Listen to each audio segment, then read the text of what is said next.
There's always a bypass key, a virus key, a who cares key. I can never remember, so I just call it a goober. Give it. Peter B. Parker. Ladies, gentlemen, and variations thereupon, this is Modern Escapism.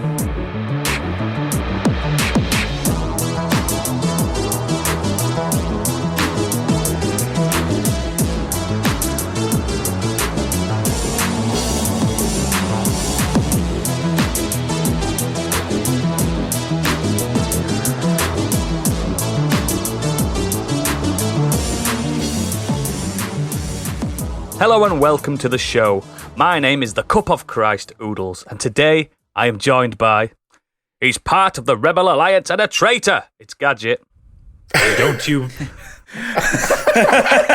Hell. But absolutely, and I have the plans. He's the bastard son of an ice giant. It's Stig. This is my glorious purpose. And last but not least, the panty-raiding party monster himself. It's Biggie. What? Do I need to put a bed of Louie under here? I think you do. And today, as you can see or hear, it's the boy zone. Candy is not available today. She has prior engagements, so strap into the boy zone. Well, there's the episode title. But before the boys get on with their toys, we've got... Fucking hell, man! we have something to sell. Where is this? Bring back Candy immediately. Can someone put a bottle of vodka in his mouth? No. Let's sell some shit. Come on.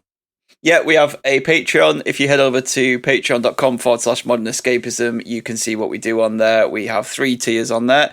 The first up is Modern Escapees. That's for £5 a month. You'll get an extended edition of this episode every week, as well as any monthly specials we do. We are currently also in the midst of our Too Faff, Too Curious special, where Gadget and Biggie watch the Fast and the Furious franchise for the first time, and they're loving it. Absolutely loving it. It's a car crash so far. Yeah. By the time you'll have heard this, we'll have both watched Fast and Furious as well. Yes. Yeah. And so you get that and any monthly specials. We also do a Dungeons and Dragons play podcast called Do Dragons Dream of Scorched Sheep. And for £5 a month, you can get ad-free early access to that, as well as any battle maps, artwork, original songs, anything we create for the show, as well as being able to suggest NPC and item names to Gadget. And if you want it all and you're feeling flush, the Biggie bundle is £7.50, and that gets you everything.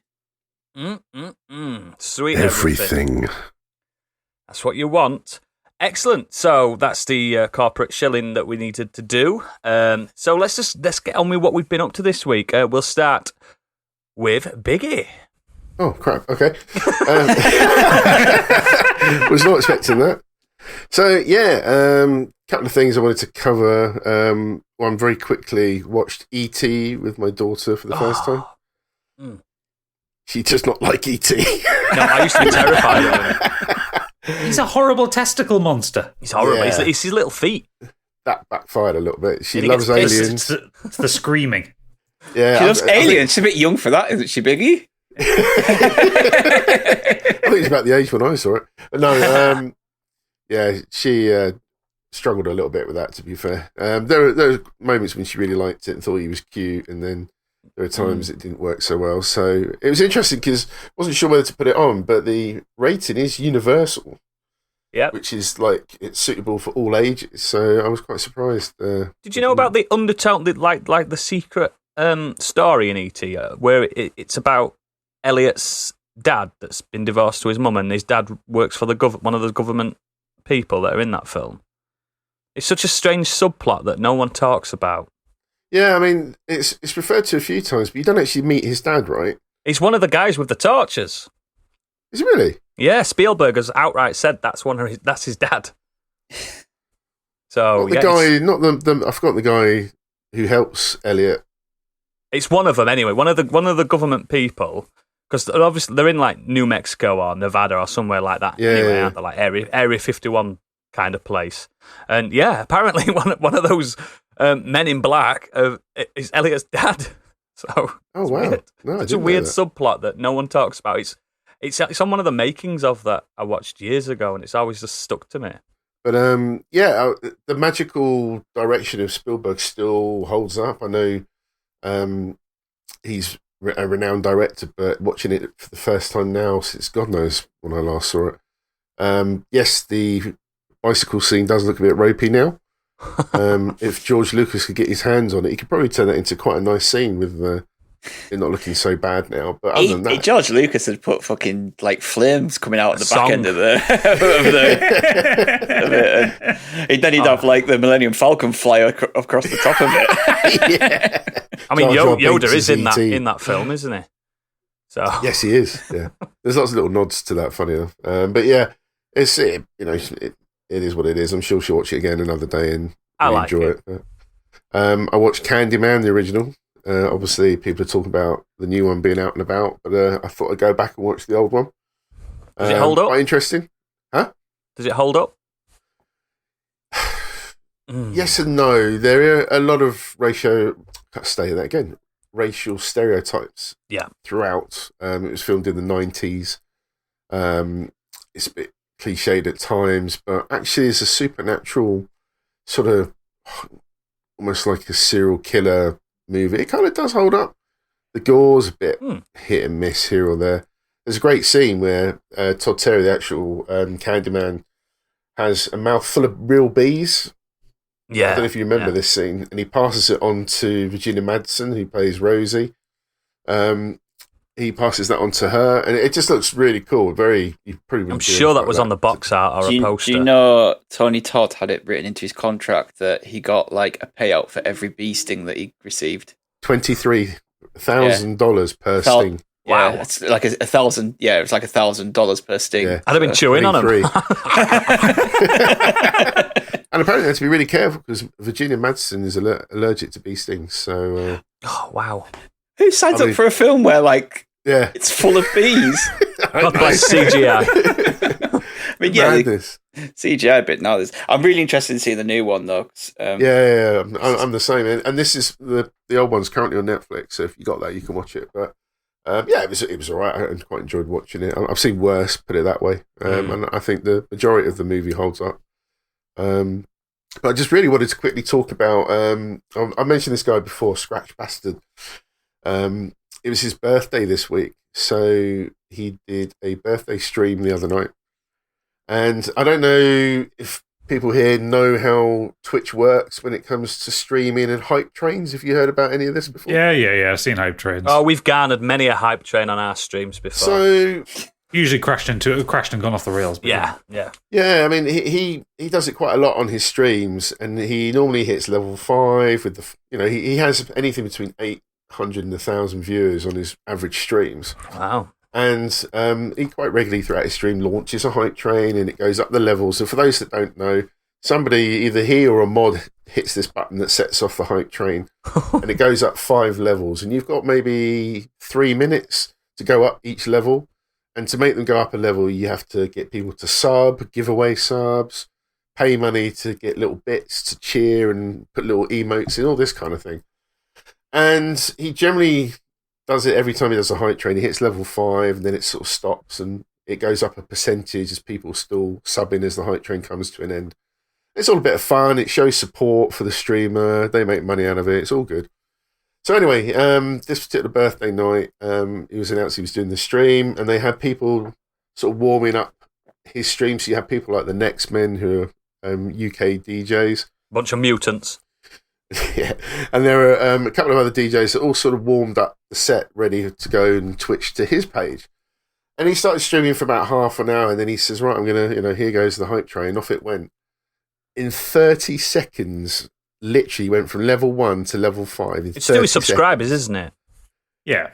He got raided at the same time. He was mixing and scratching away, and it went to level 5, and he hit 3,000% 3,000% during this stream at this hype train. It's the fastest I've ever seen it happen.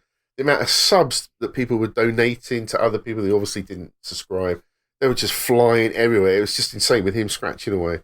And it's one of the most impressive things I've ever seen in my life. And it just shows you that when somebody is really popular, Yeah. And it's natural the way he is. Like it's us. just really nice to see the support that he had. And people were raiding while this was all happening. It was just intense. It was intense. It was amazing. Does Twitch allow music then? Absolutely. I don't know how it works. I don't know how. Is it because it's his music he's allowed to do it? But it's not his music. He's scratching Yeah, samples other people's records. But he doesn't have like a 30-second intervals and then stop. So I don't think it works that way. So I couldn't tell you. I've really no idea maybe how certain authors and stuff of these are allowed. They've got certain permissions. Who knows? But I know like there used to be like Twitch karaoke, didn't there? And you got away with it because they weren't the real tracks. Yeah, I mean, he does a lot of... And then the people who made karaoke backing tracks went, hang on a second. Yeah, exactly.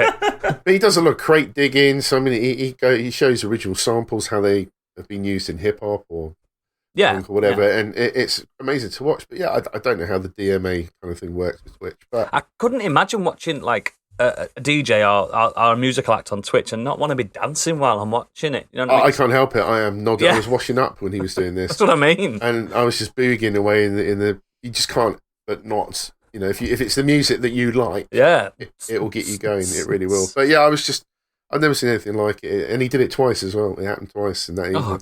You love to see it. You really do. The support was just incredible. But I've never seen a hype train go that quickly. And even he had to stop and just go, oh my God, this is fantastic. Too much hype. I'm ODing on hype. It was great. It was just really nice to see. But yeah, incredible stuff. Really enjoyed watching it. But yeah, that's it for me. Brilliant. We'll move on to me now because I've decided this. I watched a film that I have not been as disappointed in for a long time. This really let me down, this film, and I don't recommend it, so I'm doing you a service, and some of you have probably already seen it. It's called A Quiet Place 2. Oh, I want to see this. Oh my God. It's more of the same, isn't it? The first film I really liked, directed by John Krasinski from The Office. I think that was his first directorial debut. I think it's his debut. So. Quiet Place 1 was, yeah. Yeah, and it was a really tense horror film.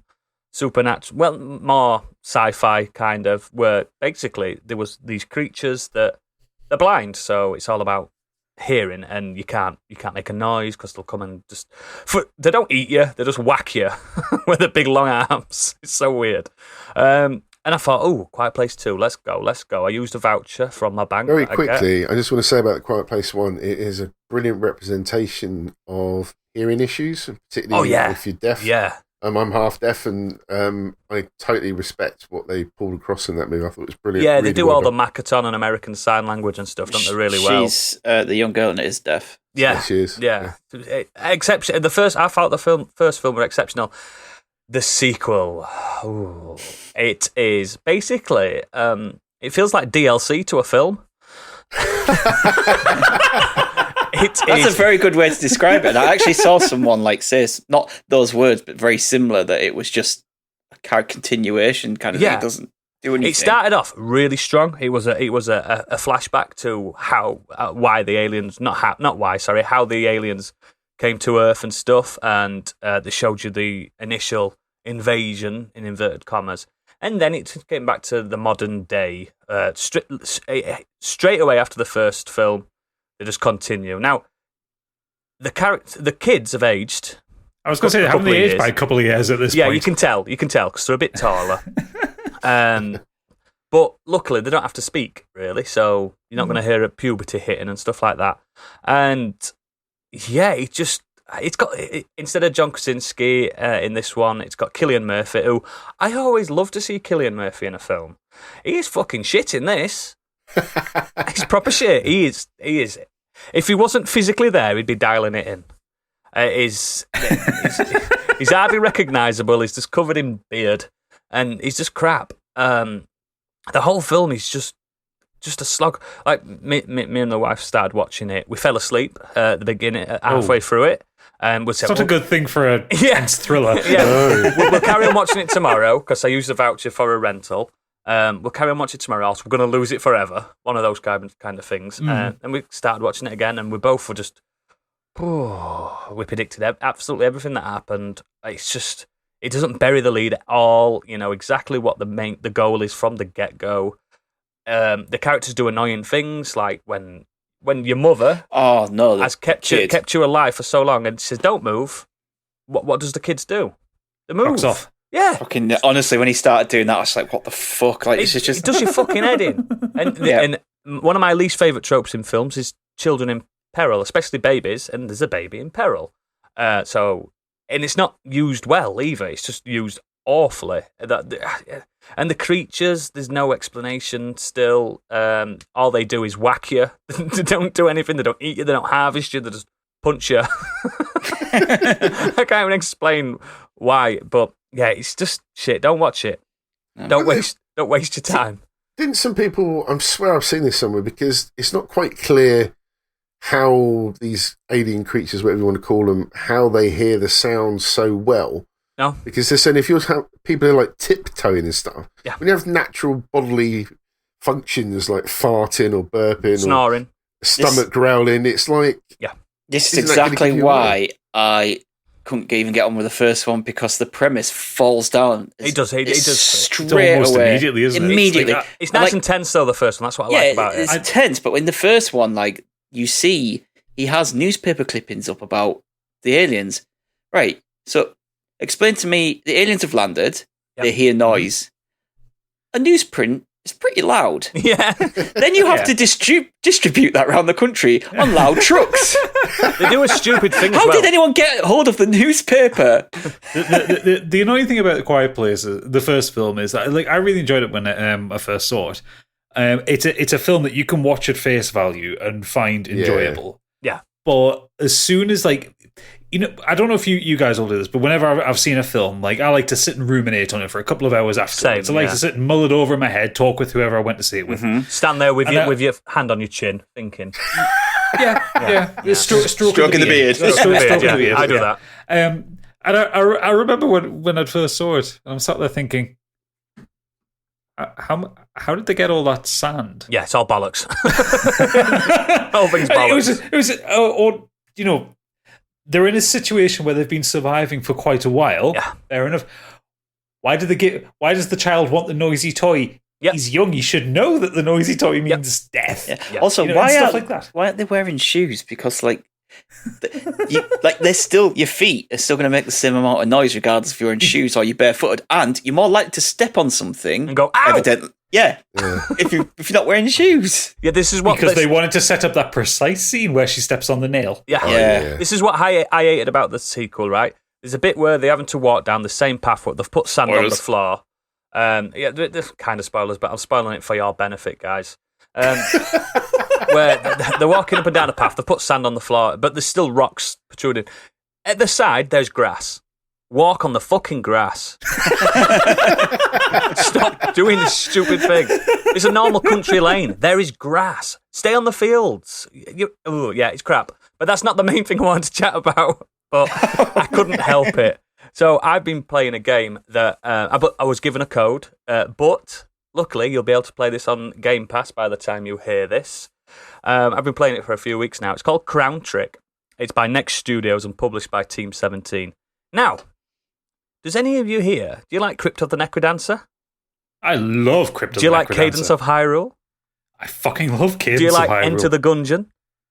Of course. Who doesn't you're love going Enter to the love Crown Trick because it's a beautifully animated roguelike RPG. Now, you've done it again. You've brought another game where I've just immediately Googled it, gone on the image searcher. The graphics are fucking charming, and I want it. Well, you don't have to pay for it. You cost me £17 last week, man. Yeah, but you don't have to pay for this one. It's coming on Game Pass. So, thank God for that. Basically, if you've played any of those tile-based RPGs, where each movement is a turn, it's kind of turn-based, but it's action turn-based. So any movement, even turning left and right, is a turn. Like Crypt of the Necrodancer and Cadence of Hyrule and that kind of thing. It's that, but done so well and so accessible. Like some of these roguelikes, people go, fucking hell, there's too much to handle. No, not with this. This is just simple. You get the premise. Every action is a move. The enemies, you can literally put the pad down and no one's going to hurt anybody. You know what I mean? No one's going to touch each other. But you press a move, you either wait, you turn left, you turn right, you go forward, you go backwards, you attack with your sword. That's a move, and everything moves while everything moves. And that such a clever way. Like, obviously, with Crypt of the Necrodancer, it was rhythm based, wasn't it? Music based. Yeah, it was to the beat. So, I'm just watching a trailer of it right now. It's got that. It seems like it's got that feel of like Into the Breach. Yeah, where you kind of queuing up moves and then trigger it all at once. Yeah, and see if you like happens. Into the Breach, you'll love this. You'll love it.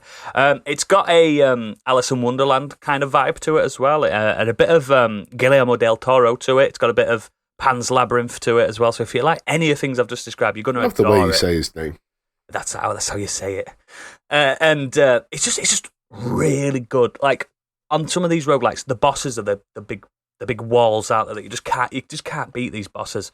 You can have the best run, you can not be attacked one, but the bosses on this are so easily manipulated because of the powers. You get to pick basically in each run, you get to pick 2 summons, and these summons are your magic. So let's say you pick a dragon, you're going to be fire based for that little run. Then halfway through the dungeon, you get to pick another one. So you can, a bit like Hades, where you choose between the gods. Yeah. It's like that. So you can be fire and ice. So whatever's coming at you, something's going to... There's going to be no enemies that are immune to fire and ice. It's just never going to happen, is it? And it's that... Synergy. Yeah, it's that kind of synergy. Like, my first run, I went in with a black hole summon. So it would just summon it. Anything that was in that room, it just summoned... This magic spell summoned them all to the centre. And I thought, right, they're all there. And I've got this big ice spider thing to attack them with. So... I'd had them in a black hole, surrounded by ice, and I was just battering the fuck out of him, and I beat the boss. You know what I mean? It just makes you feel good because you've manipulated the rules that it's got. It's very D&D rules as well. Like everything that D&D does, it makes sense in this. And right, I think it's going to be a proper sleeper hit because of Game Pass. I think it's PC and Xbox Game Pass. And I'm so glad I've had it early and I've got to be there before everyone else starts talking about it. I believe it's been out on PC for some years. You can do that in between us completing it, mate. I completed it, mate. I haven't actually completed it. It's quite chunky and it's similar to Hades where I believe you feel like you've completed it, but there's a lot more to do. But yeah, it's just so... I'm even going to probably buy it on Switch when it comes out on Switch. Oh, wow. It's going to be putting your money where their mouth is. Oh, absolutely. I think it's one of the best Team 17 published games in a long time. I look forward to whatever these guys do next, and I just hope it hits. But rather than me explaining what it is and what it looks like, just have a look at the trailer or something like that. Yeah, I think if anything that I've described there, if anything tickles your fancy, you'll absolutely love it.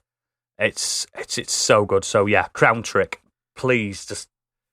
It'll be by the time you listen to this, it should be on Game Pass. So get it downloaded. Come on. Next up, we shall have Stig.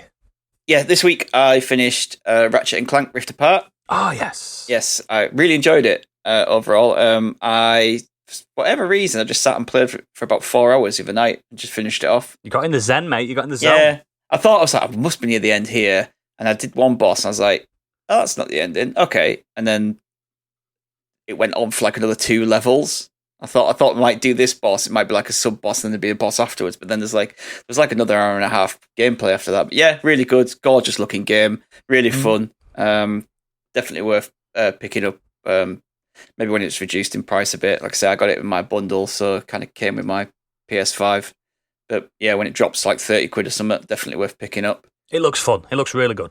Yeah, it's really good. So it's like I said before, it's my first Ratchet and Clank game, so I know. You want to play the others now? Yeah, I'm quite tempted to play that PS4 one.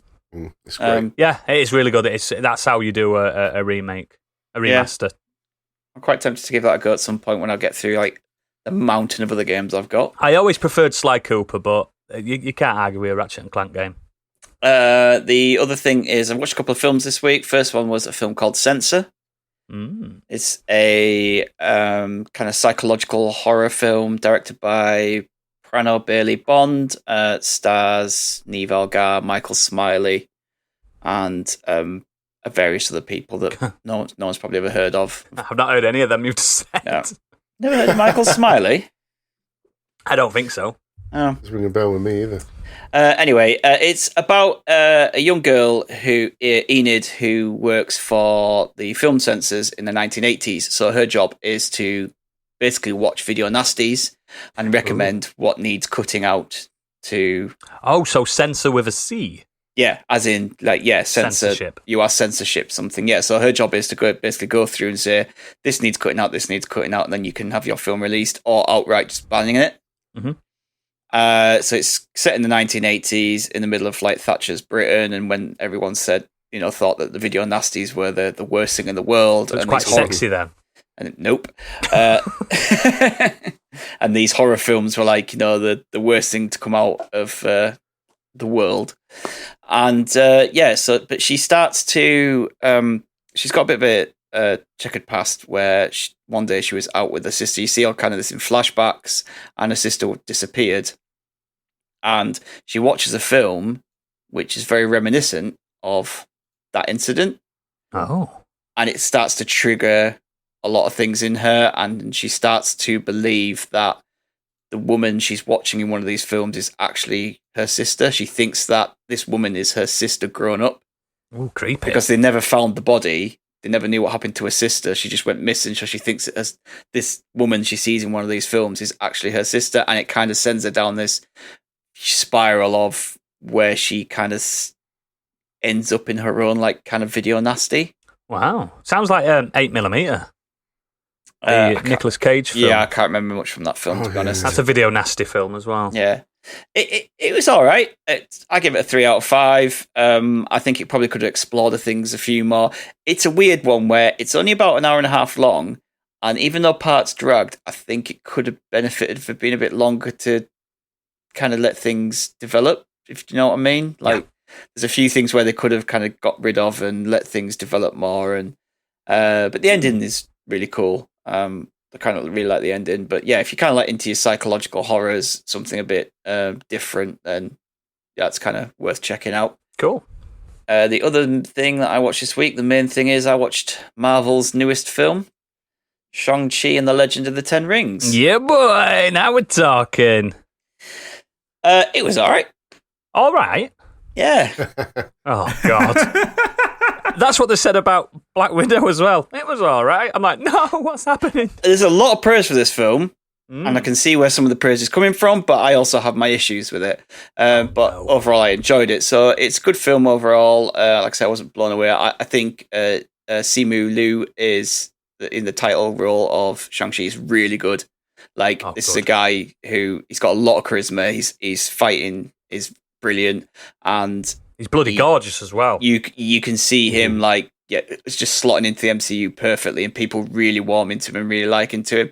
Awkwafina, I'm a big fan of Awkwafina. I think she's great in everything I've seen her in. So I really liked her and his interaction, because they're best friends in the film.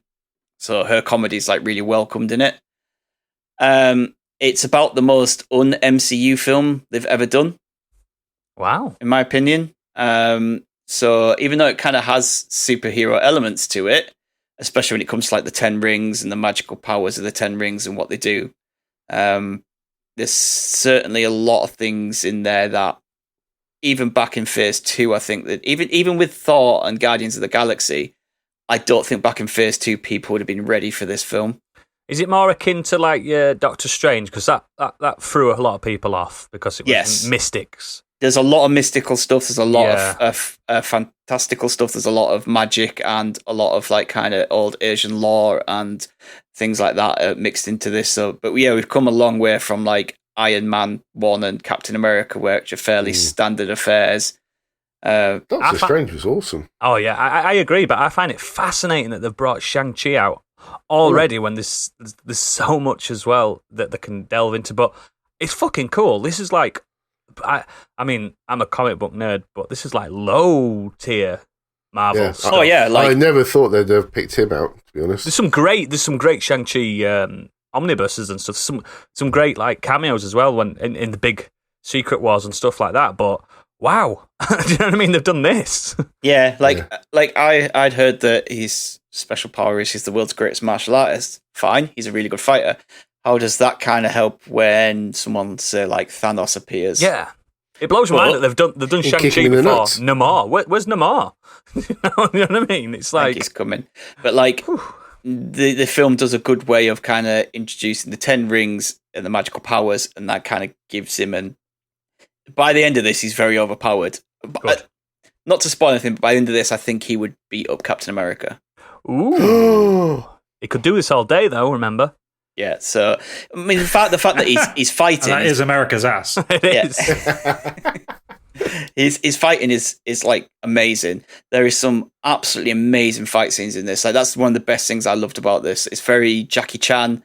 I believe like some of the the choreographed guys and the fighting coordinators and that have worked with Jackie Chan before. The scene on the bus, there's glimpses of it in the trailer. Like that is absolutely brilliant. Like the fighting in it is so good. So yeah, the fighting when it's hand to hand and stuff like that is really, really good. Where it kind of loses itself is the last act, I think, where it gets to the big showdown and it's a bit CGI look. Like Marvel with the last it's your typical like big bombastic thing, and I kind of think it just kind of loses its way a bit there. So Brad Allen, who died recently, yes. I think that's him, isn't it? Yeah, he did the stunt coordinating for, or was part of it, for Shang-Chi. And he was one of the first non-Asian stuntmen ever to join Jackie Chan's troupe and actually lead the troupe as well. He's amazing. Edgar Wright talked a lot about Brad Allen recently when he passed away. And I think this is possibly his last film that he worked on. Wow. Yeah, it's a real shame. No wonder the martial arts were so good. Yeah, he did work on this because I was listening to a interview with the lead today, actually. He was just talking about working with him and how like amazing he was and stuff like that. But like the Asian cinema inspiration is like all over this film. From stuff like the wushu fighting, it's absolutely gorgeous in places. Like the opening kind of prologue to the film, where it kind of explains about the 10 rings and how his dad came about them and how he met his mother and everything. It's just like the cinematography, the movement, the martial arts and everything, and all of that is like it's brilliant. But like I said, like as it goes on, the further it gets towards the end, it just kind of, for me, just lost its way a little, and that's kind of like where it fell down. But it goes places, like it really goes like some crazy places I wasn't expecting it to go to. Yeah, I know the story of Shang-Chi, and I won't say it just in case I guess it right, but I know this. There's an enemy of Shang-Chi that. It's not the likes of which has not been seen on the MCU yet. It could surprise a lot of people. Have they stuck with like his origin, like American Chinese? Have they done that? Yeah. Oh, so that's cool. You meet him at the start, and him and Katie, who's Awkwafina's character, they're just he's a busboy basically. Yeah. Proper like fish out of water type thing. It's similar to Doctor Strange. That's good. It sounds like it's hitting a lot of the same beats as Doctor Strange, because I remember when that came out. They're in the same team in a way. But I remember when Doctor Strange came out and everyone was saying, it's all right. Yeah, like, and it's only like as the MCU went on, people started liking Doctor Strange, the character, a lot more. Yeah. I think people really like this character. I think the character is brilliant. I'm really glad they've gone for mystical. the character. Because there's a lot to the mysticism in Marvel that DC lacks a lot of. When they do mystical, in DC lacks a lot compared to the MCU. when DC do mystical, it's stupid mystical. But when Marvel did, especially in the books, and Biggie will know, it's grounded in like mythology, and it's really clever. And I just hope I hope that lands for people. Films are films, you know what I mean? Sometimes it's going to be someone's favourite film, and it's landed for loads of people. I've seen loads of people saying like my updated list. Some people put it at number 1, some people put it in top 5, hasn't top it, 10. already? Like it's, but there's something about it wasn't clicking for me that made it like up there. I've put it in. I've got my list on Letterboxd, and I include the TV shows in this, and it sits at 17. And 17 seems like a really low number. It's not. Not when obviously the list is 28 long. And nice between mid-table. 13 and 19, there's not a lot in it. Do you know what I mean? They could interchange between each other depending on how I feel, and I might watch it again and go, actually, I feel more up on that, and move it up my list. So there's not a lot in there. But might appear in something like, when the TV shows were still same, like Iron Fist or Luke Cage or something. I thought Shang-Chi might appear in something like that. I mean, I hope we get a Shang-Chi Doctor Strange mix-up or a crossover, because... And Black Panther as well, that's another one that they always intersected in the books, So this isn't a spoiler, it's in the trailer. So it's a spoiler if you've not seen the trailer, but Wong is in this film. There you go. That's what you needed. It's a cameo, but he's in this film, so there is a link there already. Good. It's something like, just to interrupt, I've got my notes open for what I'm going to be talking about. And I happen to be on screenrant.com for a bit that I'm going to describe. And in the trending now, there is a spoiler for Wong's involvement in the film. And I'm just looking at it now going, cheers, mates. Yeah. I hate that. I never spoil something like that. Just put don't do that. Just if it's in the trailer, it's game. It's game for anybody. Just put in the title something like Wong's involvement. Click here. Something. Don't put the actual bloody spoiler. Anyway, overall, I really enjoyed it. It's not up there for me. Again, it's mid-tier Marvel for me. But I do think without Marvel, this wouldn't hit. Really? The general public at all. I assume it's set up for a sequel or of course, it's set up to link to all the MCU. I reckon we'll see him in another not a standalone film. I think they're going to do a lot of duo films coming up soon. Yeah, they are. There's definitely a lot of stuff with Miss Marvel and Captain Marvel and stuff that is so. But it does one thing, which kind of ties up a loose end from a previous MCU film. Ooh. And I think they did a good job with that. Ooh, that's got me intrigued. So, yeah, excellent. I'm glad you enjoyed it. I enjoyed it. Yeah, I enjoy all the MCU though. Even Thor. Even Thor 2. I could probably watch again if I was doing a run of it. I wouldn't ignore it. I know they are. Some of them are I don't like Iron Man 2, but I would if I did a run of it, I'd watch them again. But even though it's not up there for me personally, I would gladly watch this again and enjoy it. So. Oh, excellent! I'm glad to hear it, and I will. I'd like to say I'll visit the cinema to see it, but I know I won't. I still haven't seen Black Widow yet, but that'll be out soon to watch, I'm sure. So, Gadget, take us home. So, a couple of things. Still playing through Persona 5. I'm now dreaming in light Japanese jazz. No, it's the nighttime theme. Oh, Where have you been? It's so good. It's a beautiful song. It's lovely. It's so well performed. But every time it's I walk into my own bedroom, I can just hear that song in my head, or just that dun, dun, dun, dun, dun, that's just that little motif. I'll put a clip in here so you can hear it. It's fucking brilliant. It's lovely. It's called Beneath the Mask. Yeah.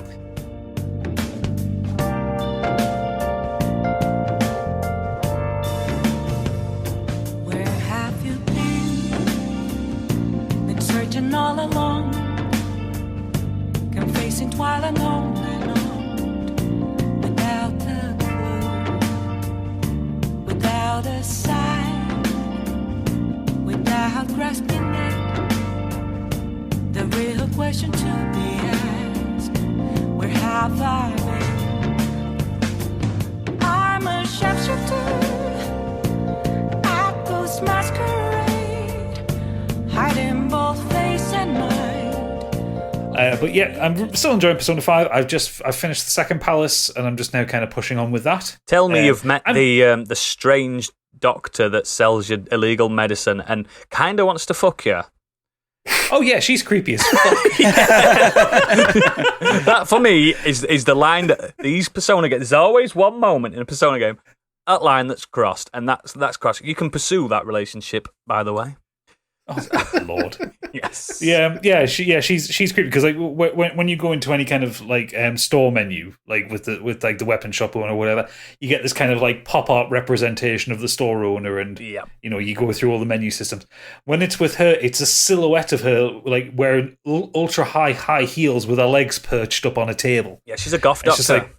It's just the Joker's 15 here. Yeah. He's a kid. Yeah, he's a kid.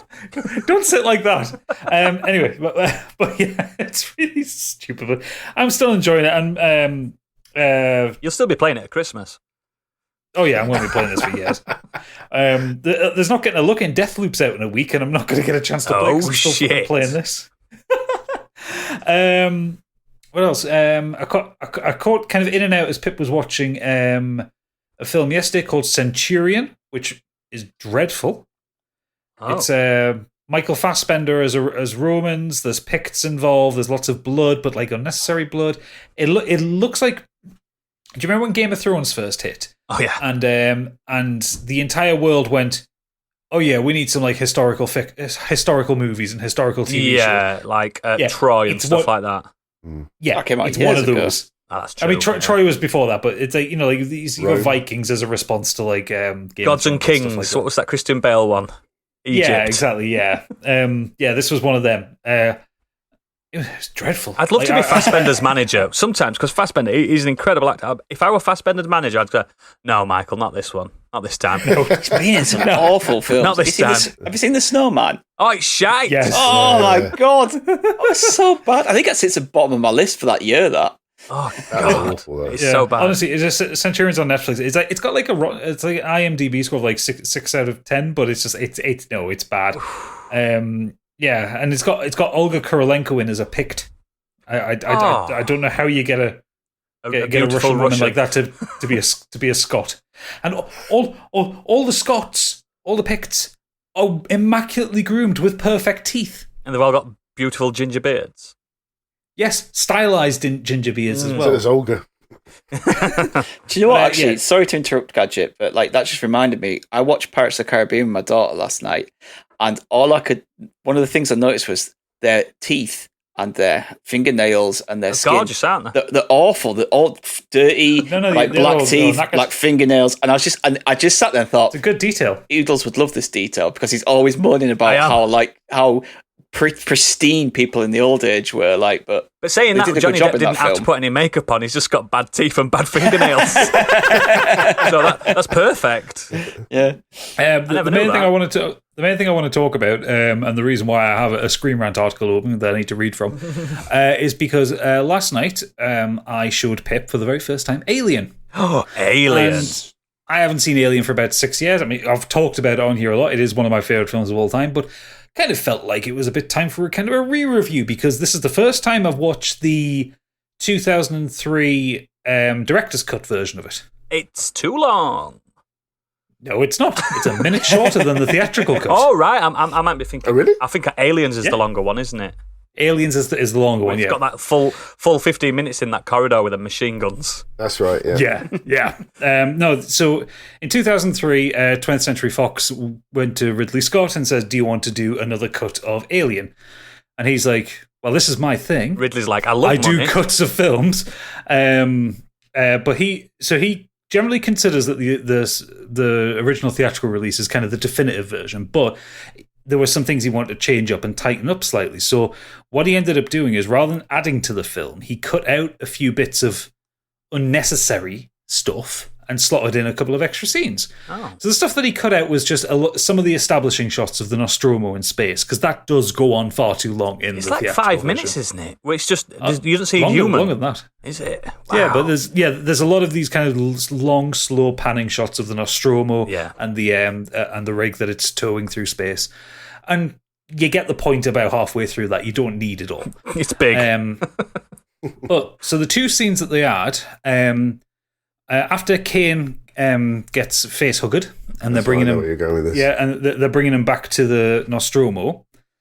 Everyone remember the scene where it's like in the airlock and Dallas is ordering to let him in, and Yeah, Ripley's leave him in saying, there. No, it's against quarantine. Well, he extends that scene, like Ripley really like hammering it home. No, you're not coming in here. It's illegal. That Yeah. kind of thing. Extends it by about a minute and a half before Ash just lets them in. Yeah. listen to the smart woman. Yes.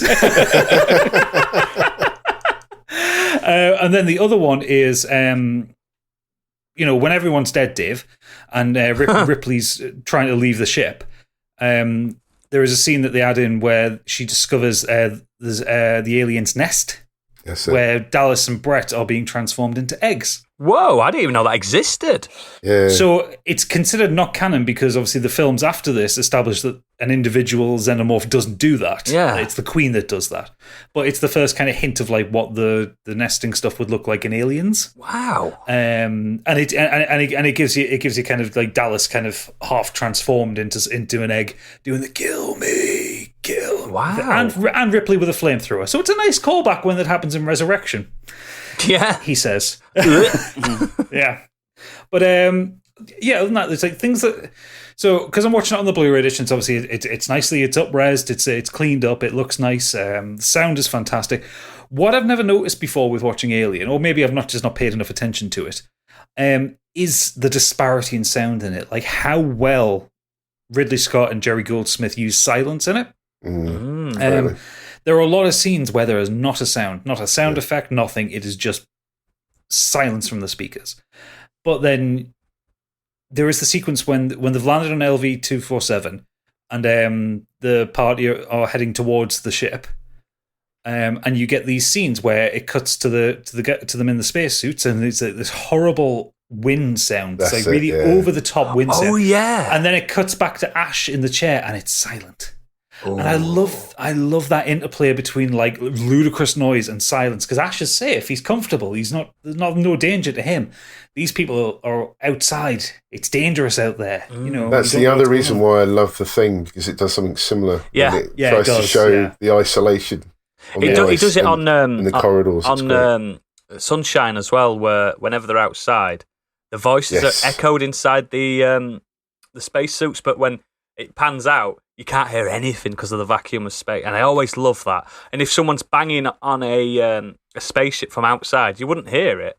You wouldn't hear it at all. It's so fucking clever. I love it. Ooh. Yeah. But yeah, so like, the sound is brilliant. Like, there's a thing with old sci-fi that I love when you can see that like spaceships are physical models that they've made. Yes, it's so good.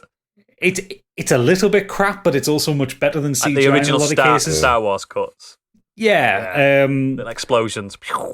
Yeah. It's a bit like the monitors, isn't it? Like, I always kind of like the fact that because these films are maybe made in the 70s and 80s, they've got these like proper Commodore crappy CRT monitors, Commodore stuff. But I always love that aesthetic more than like a modern looking screen or a video screen or something. Yeah, it's like big fat keyboards, the computer clicking as it's like deciding things. I mean, in the future, we've clearly run out of silicon, haven't we? So we've gone back to the old analog computers. I love the scene. Both the scenes that you get in the command center with Mother, when you've got Dallas like getting his orders at the beginning. I love how Mother looks that room. Yeah. It's when Ripley goes in, she's getting the explanation, and you just get crew expendable, and then you see Ash's head come in next to her, and it's just like, shit! Like he's so good at that point that he knows. Oh, Ian Holm is perfect. He's fucking brilliant. And in fact, like, I was so worried that Pip wouldn't like this film. She ended up loving it, so I'm very happy. She's got taste. But when you get Ash's last line, that I don't fancy your chances, but you have my sympathies. Oh, she just said, "Holy shit!" Yeah, it's like, because that is a line. I've actually, you know how obsessed I am with algorithm T-shirts. I've seen a T-shirt with that on, and I thought I would have that. I used to have a Nostromo T-shirt. I thought I should buy that, but then I'm going to get people saying, "What the fuck's that from?" Yeah, you're a filmer. I'm not a filmer. But I mean, I can talk about Alien all day. It's a wonderfully tense film. I love the fact that you don't actually see anything to do with the alien itself really for the first hour. That's what I like about it as well. It builds up the tension so nicely, and then it's that last hour is just clattering insanity. I love the class warfare kind of thing between the engineers and the captain, and then we're bureaucrats, with the company, which is obviously Weyland-Yutani. So good. I love the physical design. I love the music. I love the sound. I love the design of the alien. I love the scene where Brett gets taken when he's looking for Jonesy. Oh yeah, come here, kitty. Because watching it on Blu-ray, I could do this, because obviously every time that I've seen it, I've noticed that the xenomorph is hanging in the chains. Yes. And Pip didn't catch it. I says, "Did you see it?" His tail. Kind of well, not you see the whole thing. It's curled up in the chain. Oh, is it? And it's just hanging there before he comes down and gets him. And scroll it back and show us. It's like you don't actually technically see the alien until the very end in the space shuttle, in the shuttle. but you actually do see the whole thing there, and it's a great misdirect because it just looks like the chains. That's my favourite so version of Xenomorph. That one. I know it's quite bare bones when it's stood up and stuff. You know what I mean? Yeah. You can tell it's a man in a suit, a really slender man in a suit. Yeah, but it's the most human Xenomorph. Yeah, I really like pure it, human. especially compared to Alien 3's dog Xenomorph thing. Even like what you're saying about not seeing it in the chains, even in the shuttle at the end, until it moves, you don't see it. Like the first time you watch it, and even like after because I'd gone years without watching it. It's a really good scare, that. Yeah, and it came out, a jump like, scare. yeah, that's there. Yeah, it's not really a jump scare. It is a proper scare because it just looks like the tubing. It looks like all the conduits there. It's so good. The best thing about it is the fact that when you think that how old this is and the thing as well, and it holds up better than things that were made 10 years ago. Absolutely, it holds up so well. Like it's just the haircuts in it that lets it down. The only thing that Pip took exception to, and I guess I understand it as well, but it's when it is that last sequence in the shuttlecraft where Ripley basically strips off. Yeah, is that a scene for titillating? I don't know. I agree with that point. Like it does show her.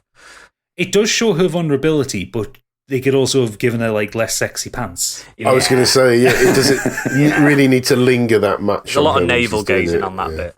Yeah, a little bit, and it's kind of she is very vulnerable there, and it's to show her in a moment of vulnerability. But you wouldn't be wearing knickers like that on a spaceship, would you? No, I don't think you would. But watch Alien. It's fucking incredible. If you haven't seen it, I've spoiled loads of it. I don't fucking. And care. it is terrifying. It's nearly scary. a 50-year-old film. Yeah. Watch that trailer amazing. that was released in the 70s for Alien. With the that soundtrack is just so intense for a trailer. Yeah, what a film! Good. What a fucking classic! Just before we move on, Gadget. Yeah, can you say Nostromo again? Nostromo. Yeah. Ooh, that's good. Got me there. Now you need to watch Bloody Seven, mate. I want you to watch that. I just want to see. You've never seen Seven? Never seen Seven. What?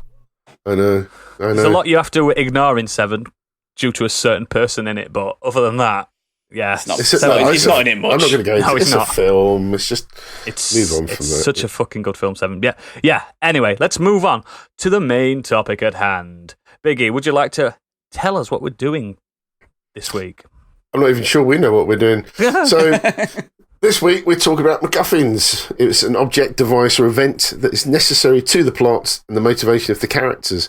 It even worked as an idea for this very pod episode, but boy, do we have some discussion around this. So here it is.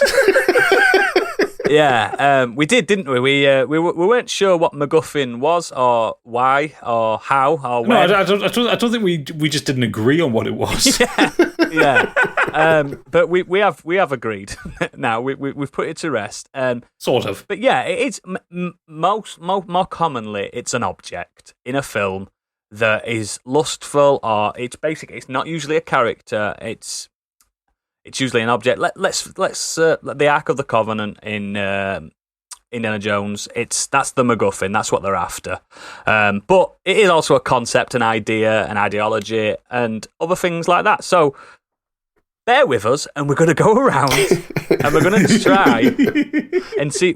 We've got a good one each and a bad one each, and it's all subjective. So it might be your favourite MacGuffin of all time, and we're not talking about McMuffins. Let me just reiterate. Hang on, I need to change my list. Damn it. So yeah, we're gonna go for this. So don't at us thinking that's my favourite part of that film. It's all subjective. So we're gonna start with Biggie. Okay. So I've only just managed to download this today, and I haven't had a chance to watch it again. So I'm purely going from memory. So bear with me on this. But I picked Mel Gibson's Payback.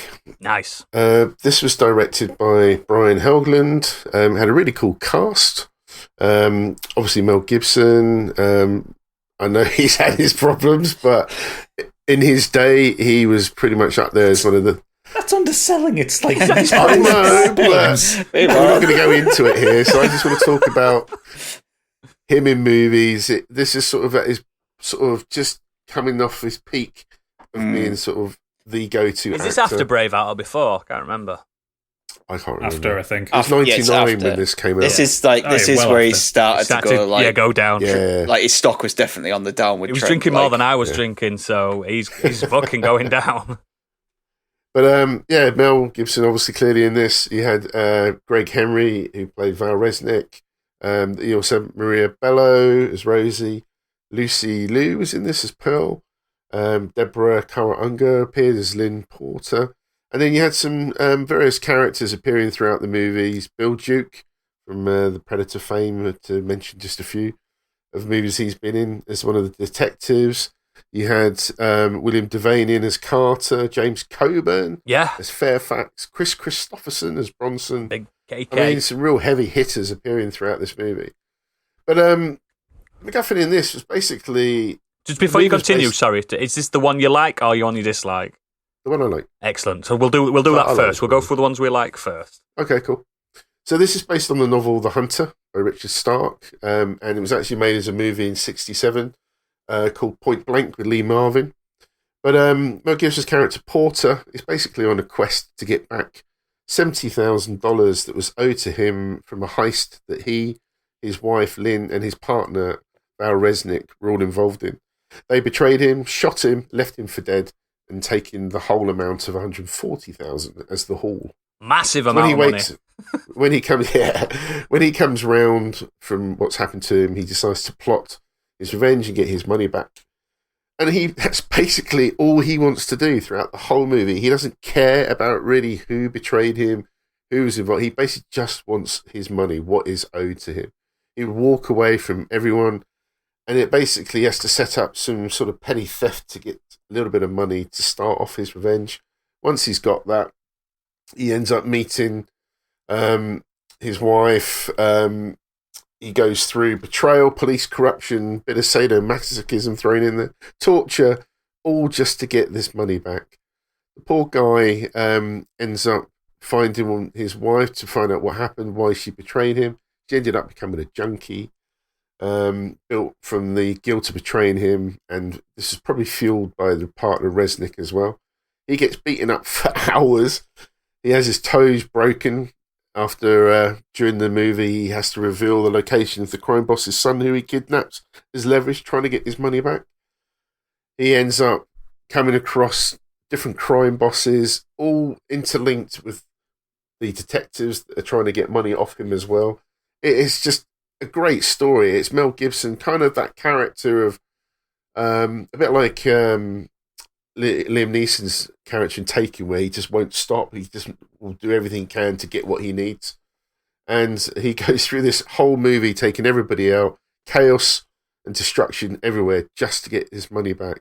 Even the goons get confused about exactly how much money he wants. He keeps saying he only wants his 70,000. They think he wants all the money. And he's just like, no, I just want my money. And by the end of the movie, there's two cuts to this movie. And I remember the one where he drives away with a smile on his face, but you don't actually know if he survives. Yeah, that's and the one actually I've ends up seen. Getting the money he wants. There's apparently another cut out there where the money ends up with a homeless man in passing. Oh, I like that. And the homeless man gets the money. So at the end of the day, he gets the money back, but he never actually gets to do anything with it by the sounds of it. But I just really like the movie. It's a real sort of crime noir. There's a bit of that sort of humour that Mel Gibson can deliver, but it's really violent. It's full Sounds on. it. They were going to remake it a few years back with Colin Farrell. But, Oh, really? Yeah, but that's gone nowhere. It wouldn't work with him. No, not at Definitely, all. I don't see that working with him. It's one of those roles that you need a certain character to pull off because you need to like him, because technically he's an unlikable character.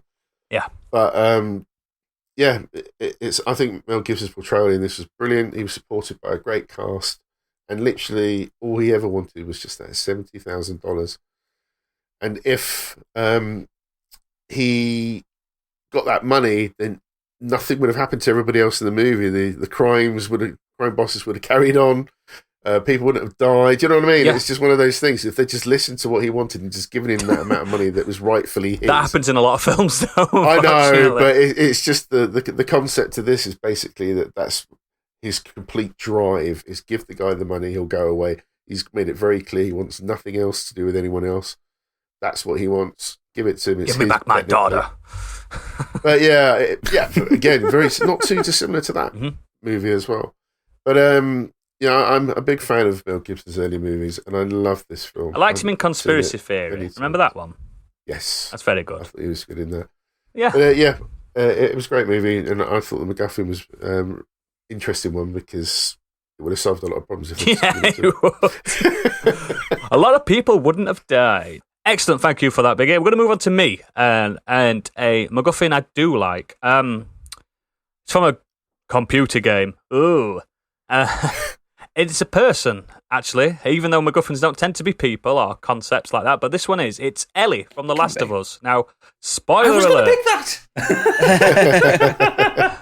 Spoiler alert. Spoiler Don't alert. talk about Last of Us Part 2. No, currently I'm not going to talk playing about Last of Us Part 2 at all. I'm going to talk about The Last of Us, a game that released on the PlayStation 3 900 years ago and is available on the PlayStation 3 and PlayStation 4.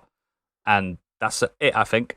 You might have to put some timestamps for these, Gadget, I think, in the show notes. I'm not going to go too much into spoiler territory, but I believe most people that listen to this show may have played this game. Now, The Last of Us, if you don't know what it is, it's a post-apocalyptic video game, third-person adventure game, action-adventure / shooter / looter, in a way.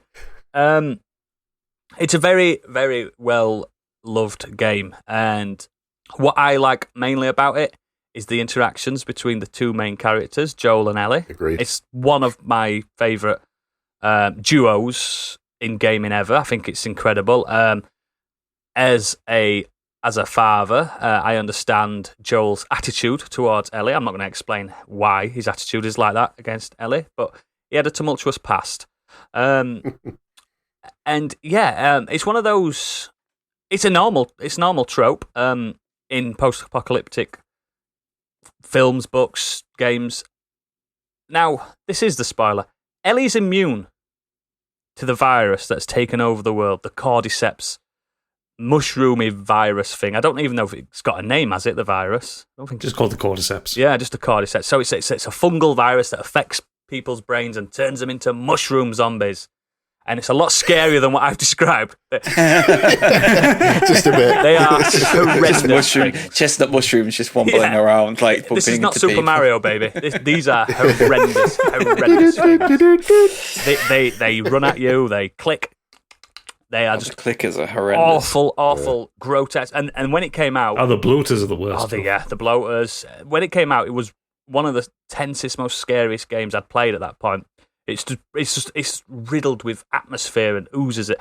But the MacGuffin is that, like I said, Ellie is immune to this virus. Now, early on in the game, you find out that Ellie is immune to the virus. I believe it was on some of the trailers when the game first came out. It's one of those spoilers that they really should have kept in the game. And the mission at hand is Joel as a smuggler in this post-apocalypse. It's like post-apocalypse as well. So it's after the apocalypse. 30 years after the apocalypse. or Yeah, something like so that. things are relatively normal in certain zones. Normal to a point. Like, there's no McDonald's anymore. That kind of thing. But, yeah. And Macguffins. authoritarian governments clamping down on people. And Yeah. If your temperature's too high, it's quite scary. And we understand what it's like. We've lived through it. But yeah, and he's got to get Ellie, this golden child, this MacGuffin, across. I believe it's from Boston to Utah, Salt Lake City, which it's a long is way. a long fucking way. That's thousands of miles. That's East Coast to fucking wherever Utah is.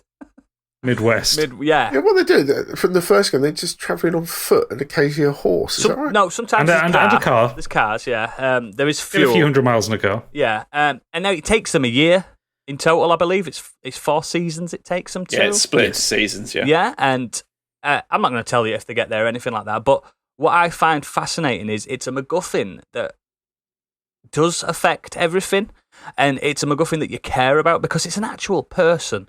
And this MacGuffin knows that they are a MacGuffin, which also lets the plot do some crazy things. Like Joel, by midpoint in the game, he understands that he is not important in this at all. He is just the avatar to get this MacGuffin from one place to another, and he will jump headfirst into another human that's trying to attack, or a clicker, or one of these zombie things. He will put his life on the line for this little girl. I believe she's like 13 or something like that. She's really young. Yeah, 13 in the first game. Yeah, it's just. But she has no experience of what the world was like before. No. She was born into this world. Yeah. It's a complete learning experience for her Yeah, as well. it's really clever as well how they explain. So it's her hiding skills. Yeah, yeah, there is that. Yeah. There is that. She never played hide and seek. It's the fact that she's got a visible bite mark on her arm. Like, we all know what happens when you get bit by a zombie or a mushroom. In real life, you become a zombie or a mushroom, and it's scarred her arm. And when people in that world see it, they automatically assume that she's about to change, and then they learn about her as well. And I just think it's a really clever plot device, because it could have been anything. It could have been, if you were Naughty Dog creating this game, it could have been, you need to take this vial, you know what I mean, this cure vial to Salt Lake City rather than a human, and it would have had nowhere near as much impact.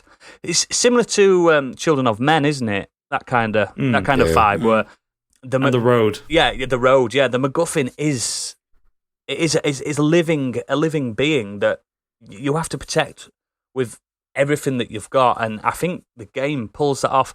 Like, I don't think as a game the mechanics are that good in this. I think it's a bit of its time.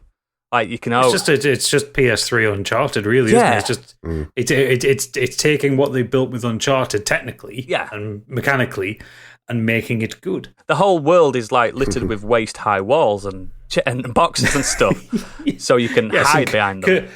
Convenient stealth alleys. Yeah, but it's the moments away from the shooting that really like hit hard. Like the interactions between Joel and Ellie, it's so poignant. Like, one of my favourite scenes in the original, it's quite early on as well, I think it's in the first season, where they go to a record shop and Ellie doesn't know what these are. She's like, oh yeah, and Joel's explaining to her about guitars and music and stuff, and you don't have to see any of this because it's an optional scene. You could just completely skip it, and there's some beautiful. She's like, why would people like buy these and listen to one at a time and stuff like that? And he's explaining to us like, we had all the time in the world then. Do you know what I mean? It's like, whoa, fuck. Kids these days are probably the same, though, aren't they? Yeah, yeah, exactly.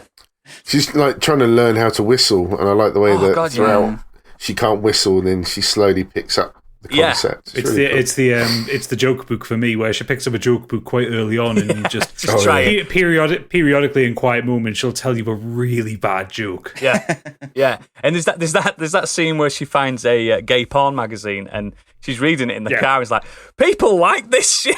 People like. How does he walk around with that in his pants? I remember the first time I played the game, like, because the sequence that you go through prior to that cutscene is kind of harrowing. It's one of the best sequences in the game. Oh yeah, it's like one of the best. That whole area, like Billstown, is fantastic. But when you come out of that, just going through that, it's just like this wonderful little moment of comedy. Yeah. Like, where like Ashley Johnson, the voice actress, she just pitches that so perfectly. Yeah. And Troy Baker, who's playing Joel, he gets that flustered dad effect of like he doesn't know what to say. For me, that's the moment in that game as well, where he's like, "Oh, I am looking after her. I am a surrogate father now." It's the first hint, and then it cuts, doesn't it, to another season? So they've been together for weeks and weeks and weeks. It's just it's so clever with those cuts as well. How like they've clearly bonded in this time we don't see, and it's just so good. I mean, excuse me, spoiler again. There is a moment in the game where you take control of the MacGuffin, and I believe because she's been so that's a moment, isn't it? It's been so hyped up. It's a moment. It's been so hyped up that she is the last bastion of this world. She is the fucking cup of Christ. She is it. We need this. We need this person, the cure. And then you control her, and it's not the fact that you think, oh, I'm a little girl. You know she's capable. it's the fact that you are now it. You are the one. Do you know what I mean? And I think it's so effective at everything you do. You slow down your pace because when you were Joel up to this point, you had so many guns. You had to switch guns in your backpack. You had like 2 different types of shotguns, 4 different types of handguns. You had, you had sniper rifles, and then you're this little MacGuffin girl with a bow and arrow against an army of men, and I think it's so impactful, and people forget.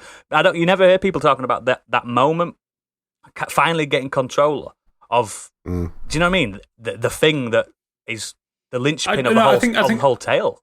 I think people talk about that sequence a lot because it's one of the. I'm not going to spoil it because even though it's a 9-year-old game, or you need to experience game, whatever, you need to experience it because it is possibly one of the most fucked up, intensest sequences in the whole game, and it's like it's not pleasant to encounter, but you get the payoff at the end of it, and it's so worth it. Yeah, absolutely. I just want to mention the very last scene in that game without revealing what happens. Yeah. But the look. Yeah. Is so good. The way that is delivered, I was just like, yes, that's how you end the game. Yeah, and it pays off. It pays off in future iterations. It's just really clever, and it's like it is kind of spoiled, but it's like she no longer becomes a MacGuffin, and that's what's. It's so fucking. It's really clever. It's clever, and I am looking forward to this show that they're doing about it because I hope the imperativeness is on Ellie still, because she is the main character in this game, even though you play as her for an hour tops. You know what I mean? She's I think it's such a clever. I mean, I'm being a hypocrite by saying that I'm only now playing the sequel now, but I think if anyone hasn't played The Last of Us yet, what's wrong with you? Because that game is just it's right up there. Yeah, it's an absolute classic. As a game, it's not for perfect. any faults that might be in the gameplay, combat mechanics, it's not and perfect whatever, as a game, but as a narrative device, as an experience, it is probably one of the best video games ever to try and capture how a book or a film that you love works in that format. I agree, mate. I think it it's was stellar. Delivered so well. And Ellie she's especially in the first game, for me, one of the best video game characters we've ever seen. Just from the fact that she knows what she is and how she's got to react to that. It's like being told you're the most important thing ever. How the fuck do you deal with that? And is it Ashley Robertson, did you say? Ashley Johnson. Ashley Johnson, and her performance wouldn't be half as good without Troy Baker, so the two of them bounce off each other. It's a great double act. So well in that. It's a great double act. So good. But honestly, as a MacGuffin, as a plot device, as a contrivance, anything like that, I think Ellie's up there, especially in gaming. There's not many more. Like think back to Mario. There's a princess in a castle. She's not in this castle. She's in the next castle. That's a shit MacGuffin. But that's all they had. That's all they had. But this, I just think it's so fucking clever and brilliant. So it's a good choice, mate. Very good choice. Thank you. So I believe we're on to Stig. At the dawn of the universe, there was nothing. Then boom, the Big Bang sent 6 elemental crystals hurtling across the virgin universe. These infinity stones each controlled an essential aspect of existence. Space, reality, power, soul, mind, and time. I am, of course, referring to the Infinity Stones. Oh, yes. So, this is going to get spoilery. It really is. Stop listening, Kurt. I'll get the Klaxon head for Kurt. Yeah, so Kurt never watches from the Never Watchers. You might need to skip never ahead listen of to this. Unfortunately, you could come back in several years when you've caught up. To skip all the MCU spoilers, skip ahead to 87 minutes and 20 seconds. But I just think as a MacGuffin that was never really intended to be the main MacGuffin in this series, it's just fucking brilliant. And for it basically started because Joss Whedon he put Thanos at the end of the Avengers. Yeah.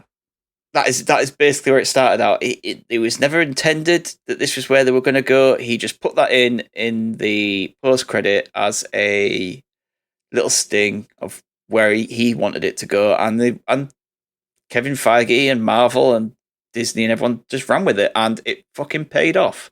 Wow, did it? Yeah. So we've got in this series we have 6 stones. As I said, the space, reality, power, soul, mind, and time, and across various films from the Avengers in 2012 up to Infinity War, they appear in various films. Well, they appeared before then, remember? Well, technically, not as stones. Not as stones. They were they were in other items, yeah. but we didn't know about them as stones. That seems like a retroactive change, though, doesn't it? Really, when you think about it. Like, yes. Was the Tesseract ever supposed to be a stone? Who knows? It was just supposed to be a MacGuffin of power. Yeah. Yeah. So I believe the first instinct of us knowing about a stone was, as a Infinity Stone, was Guardians of the Galaxy with the Power Stone. I think so, yes. Yeah. Yeah, and then Thor 2 with Thor the 2, Ether, yeah. which is the Reality Stone. Yeah. And then we learn in Age of Ultron about the Mind Stone, and it's all these Drip fed into you, isn't it? it's drip fed into you by these various films, and it kind of makes everything essential. It doesn't make the films as in, oh, you just watch this one, watch that one, watch that one, and oh, now they're teaming up. Like, there is a bit of that in there, but like it all eventually from the Avengers onwards, these films kind of led to somewhere. When they started introducing the stones, You could see its trajectory straight away, couldn't you? yeah, you could see where it was going. They then started to introduce Thanos more as a overarching bad guy. Fine, and I'll do it myself. you start to understand what he's after, and they start to touch on that in Guardians with Gamora. She's trying to she's trying to get the Power Stone, but she's trying to do it to keep it away from Thanos. Later on, we obviously find out she knew about the Soul Stone as well. Yeah. And yeah, they're just, for me, in the last 10 years, been the absolute ultimate MacGuffin. They have. They have just been above everything else in all media. Yeah. Like, they have dominated everything. The MCU has pretty much dominated, and the Infinity Saga leading up to Thanos collecting the stones and that moment in Infinity War that's 10 years of build, and it's been absolutely brilliant. Yeah. Have you read the Infinity War or the Infinity Gauntlet? There's a bear shit in the woods. So, does the Stone for Vision, was it always that stone that's always been part of his No. makeup? No. So that was done purely for the film? Yeah, So I but didn't now wonder it's that. done in the I've not comics read it. because, to be fair, the films have bolstered the comics a lot, and the comics have bolstered the film. So yeah, it didn't used to be. No, it was just a costume choice. That's what I thought it was. It threw me when it became so important in the movie. And I was like, is that in the comic? But look at how that's gone on and developed its own got thing, better, in my opinion. and how that's eventually led on to WandaVision. Yeah. And how that Yeah, worked. yeah. I think the MCU have done crucial it it better than was. the comics. Yeah. Like the Mind Stone became Vision, and she saw Thanos. She had to kill him. Yeah. The person she loved. But Thanos basically just reversed time, killed him again in front of her, and that sent her to this spiral of grief, which then we got WandaVision out of, and I fucking loved WandaVision. Oh god, yeah. Like, You've got to remember back in the comics, like when the Infinity Saga started in the comics and stuff. So I haven't read that.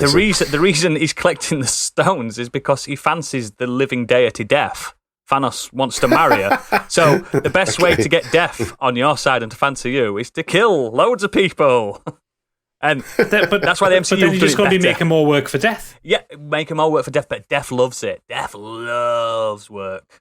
I suppose you've got to love your job. Yes, the whole thing was courting Death, and in the books, in the books, the Reality Stone's the most powerful of them all. But in the films, they've done it clever. Like, they're all balanced equally. They've all got the pros and cons. It's so fucking clever how the films have done it. Yeah, and I think there's that line in the Avengers where he said to challenge them is to court Death, and he gives that little smile. Yeah. And it's like, there's a little wink there, and there was a lot of speculation at the times that, they're going to bring the Death character in and everything like that. Kind of glad they didn't go that way, because I think that, like, it would have been.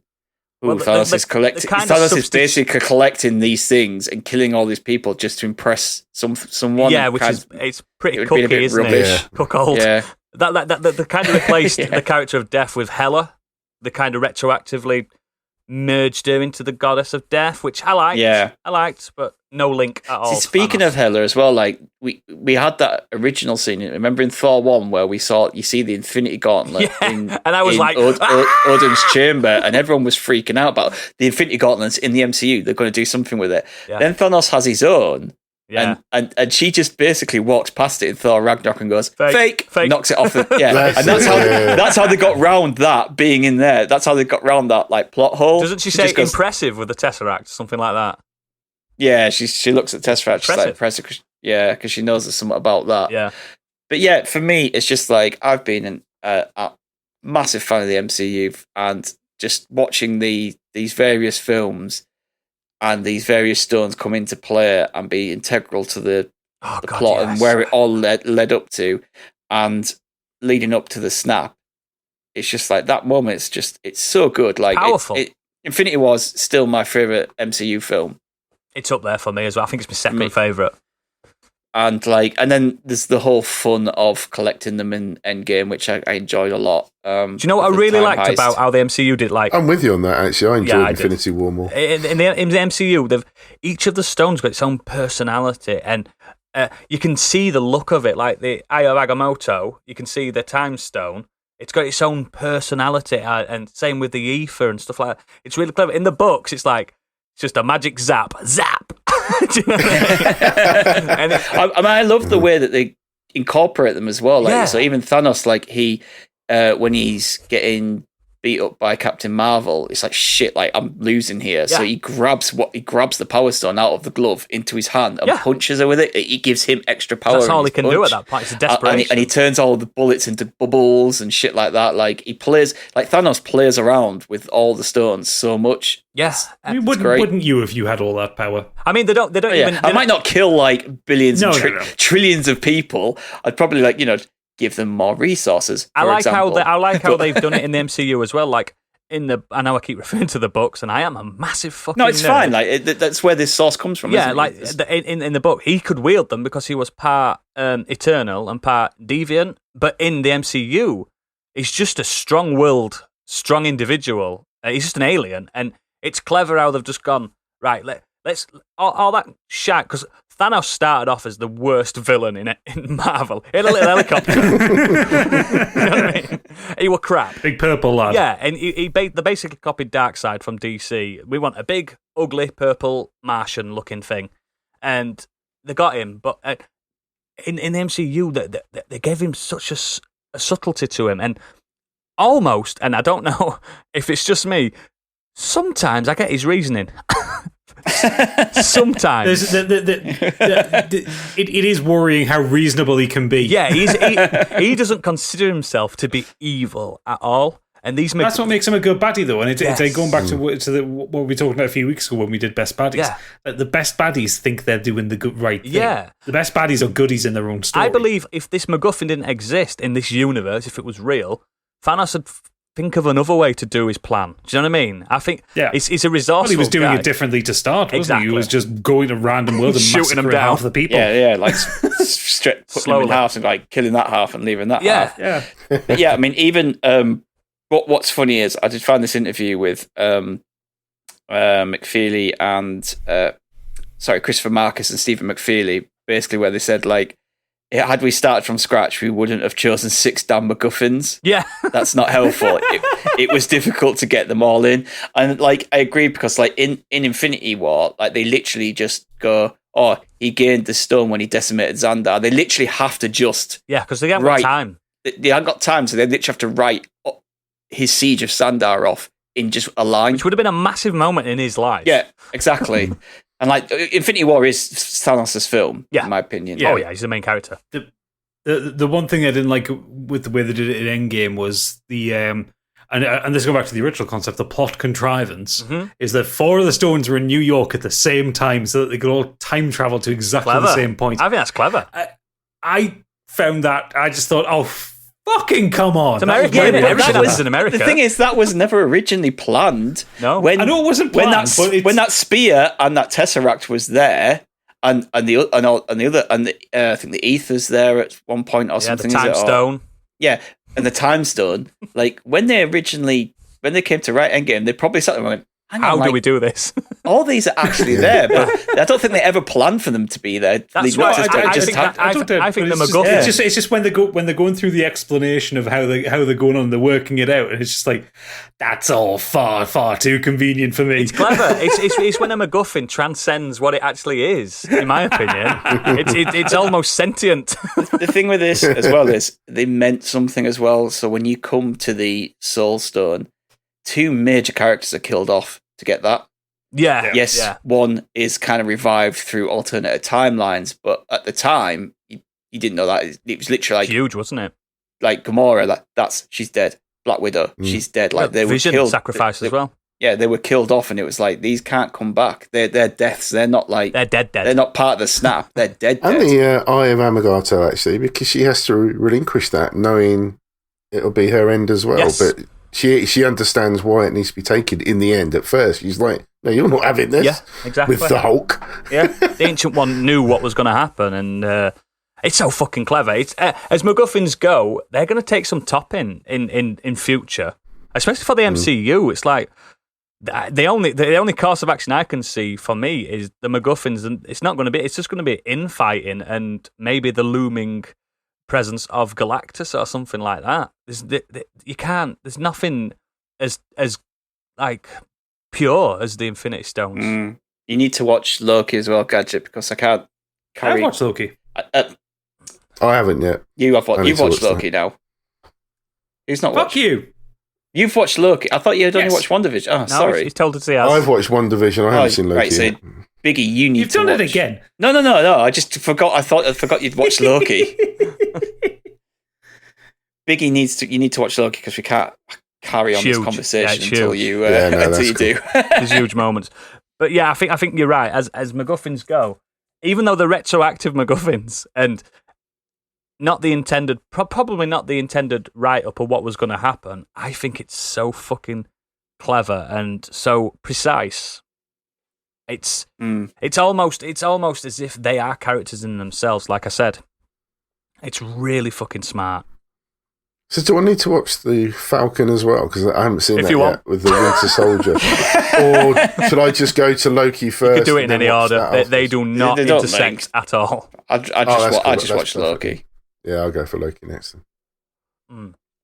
Any more on the Infinity Stones? No. I think you're right. I think they're spot on. Great MacGuffins. Gadget, MacGuff me up. Well, from one set of stones to another set of stones, because I want to talk about the fifth element. Calendalas!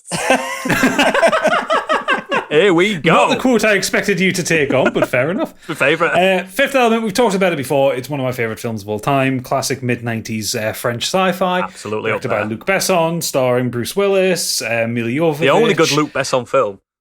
Yes. Gary Oldman in the role of a lifetime. No, Hang on. You do Leon. Yeah, he did do Leon, actually. I don't Yeah. really like Leon that much. Fuck off. But yeah, so it is a beautiful, gorgeous sci-fi romp where an unspeakable evil from the universe is heading towards Earth, intent on wiping out all life in the galaxy. Yep. Slightly Thanos-like, but this is he's going for everything, not just half of it. Yeah.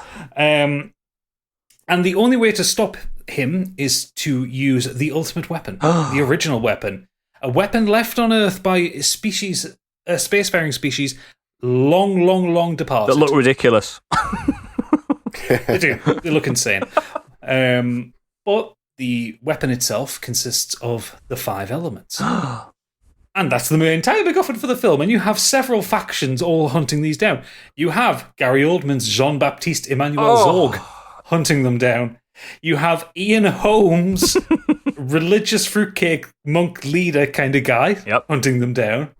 You have the EarthGov hunting them down. Yep.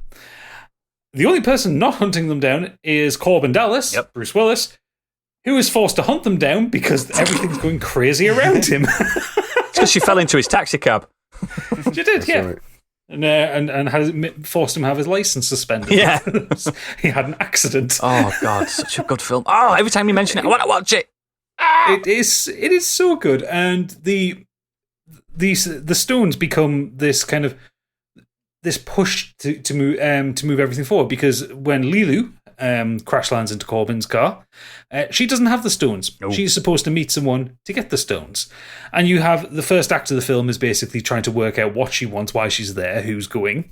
Second act of the film takes him through the chaos of of who's going to go and organize all this. You have all the different factions starting to work out where the stones are. Yep. But then you get the third act of the film and you find out where the stones are, or rather who they're in. Yeah. Because you get the incredible opera scene. That is really good. Which is fucking brilliant. But the stones are inside the opera scene. Yeah. And she looks like a Twi'lek from Star Wars, doesn't she? Yeah, she does, yeah. But yeah, surgically implanted inside her. So when she gets shot in the gut, you get Bruce Willis having to do what Bruce Willis does best: reach inside, Yep. and pull the stones out of the blue Are lady. they in her because she's like the purest creature or something along those lines? I think it's mentioned something like that. She's the pure one. The problem with Luc Besson's storytelling, or rather world building, is some of these things aren't explained. Yeah, he cares more about fashion than function. Yeah, like what Plava Laguna's relationship is to Lilu's race. Yeah. Yeah, exactly. But she is there as a guide, so to speak. And yeah, the stones are within her, and they are four Obelisks. I don't know what. Yeah, four little obelisks that you have to take to Egypt. Yeah. Because why everything not? happens in Egypt. Because the pyramids are part of the weapon, of course. Of course. Because that would explain the existence of the pyramids. They're not batteries, guys. Get off it. And you take the stones there, you place them on there, and then you have to integrate each element with them. Yeah. So the fire one, you need to just drop a match on top of it. Yeah, but that's the best one, isn't it? Bit of dust on top. Wind. Water, well, water's easy enough just to squeeze out some sweat on it, and wind you blow on it. Yeah. But there is, of course, the fifth element, which is Lilu herself. Yeah. And what is the fifth element? For it is love. Disney style. You've been watching Captain Planet then? Yeah. Yeah. The Planeteers. You can do it too. I mean, it might. To be fair, it might be the worst moment in the movie, but it's like Bruce Willis plants his lips onto Lilu, and then the weapon activates and destroys the evil, and we get a second moon. Oh, yeah. I'm telling you now, there isn't a bad moment in this film. I even like that bit. No, there isn't. That is like literally the worst bit, and it's still pretty good, and it's still pretty effective the way it works. But I just like them because I think the film knows that it's kind of stupid. It does. It does. Yeah, and it just plays on it. Like the idea that the stones that everyone's searching for are inside a galaxy-famous singer. It's like literally inside. It's like her. if someone said to me that the secret to saving humanity, the cure to the pandemic, is in Ariana Grande's stomach. Yeah, it's the equivalent. Yeah, and it's so stupid, but it works so well. And it does again. It's like because I'm a nerd for production design. I like how the stones look. They're these kind of triangular. You can buy them as well, and, can't you? And they look great. Yes, I've seen it a few times on nerdy sites. It's just like, oh, do I? No. Imagine if you bought one and you blew on one and it started opening. You'd shit yourself, wouldn't you? I would, yeah. I'd be hunting down Mila Jovovich, wondering, hang on a sec, love, I need to activate Mate, she'll this. do out for a few quid. I mean, what? She did 6 Resident Evil films. Yeah, and Monster Hunter. Yeah, there isn't much to say on it because, like I said, it's such a wonderful film, and we've talked about it before. But yeah, I as MacGuffins go, I really like the elemental stones. I think it's a very good way to drive the plot forward. You've got I think 5 different factions at one point, like really interested in them, including the deity itself. Including the deity itself. You get the great scene when the stones have been retrieved on the when they're on the Floston Paradise ship, and you've got that fantastic shootout with them trying to escape. You've got Ruby Rod hiding under a piano screaming because Corbin Dallas is throwing grenades. Ruby Rod's incredible. It just works. Oh yeah, Ruby Rod's amazing. It's one of the best things Chris Tucker's ever done. Yes, absolutely. I think you could almost say Lilu is also a MacGuffin, but you don't realise it until the very end. Well, yeah, because that's kind of the twist, isn't it? Yeah, it's a great film. If you've not seen Fifth Element, you know we love it on this podcast. You need to watch it. Even if we told you the exact plot and the ending, you'd still need to watch it because it's visually stunning.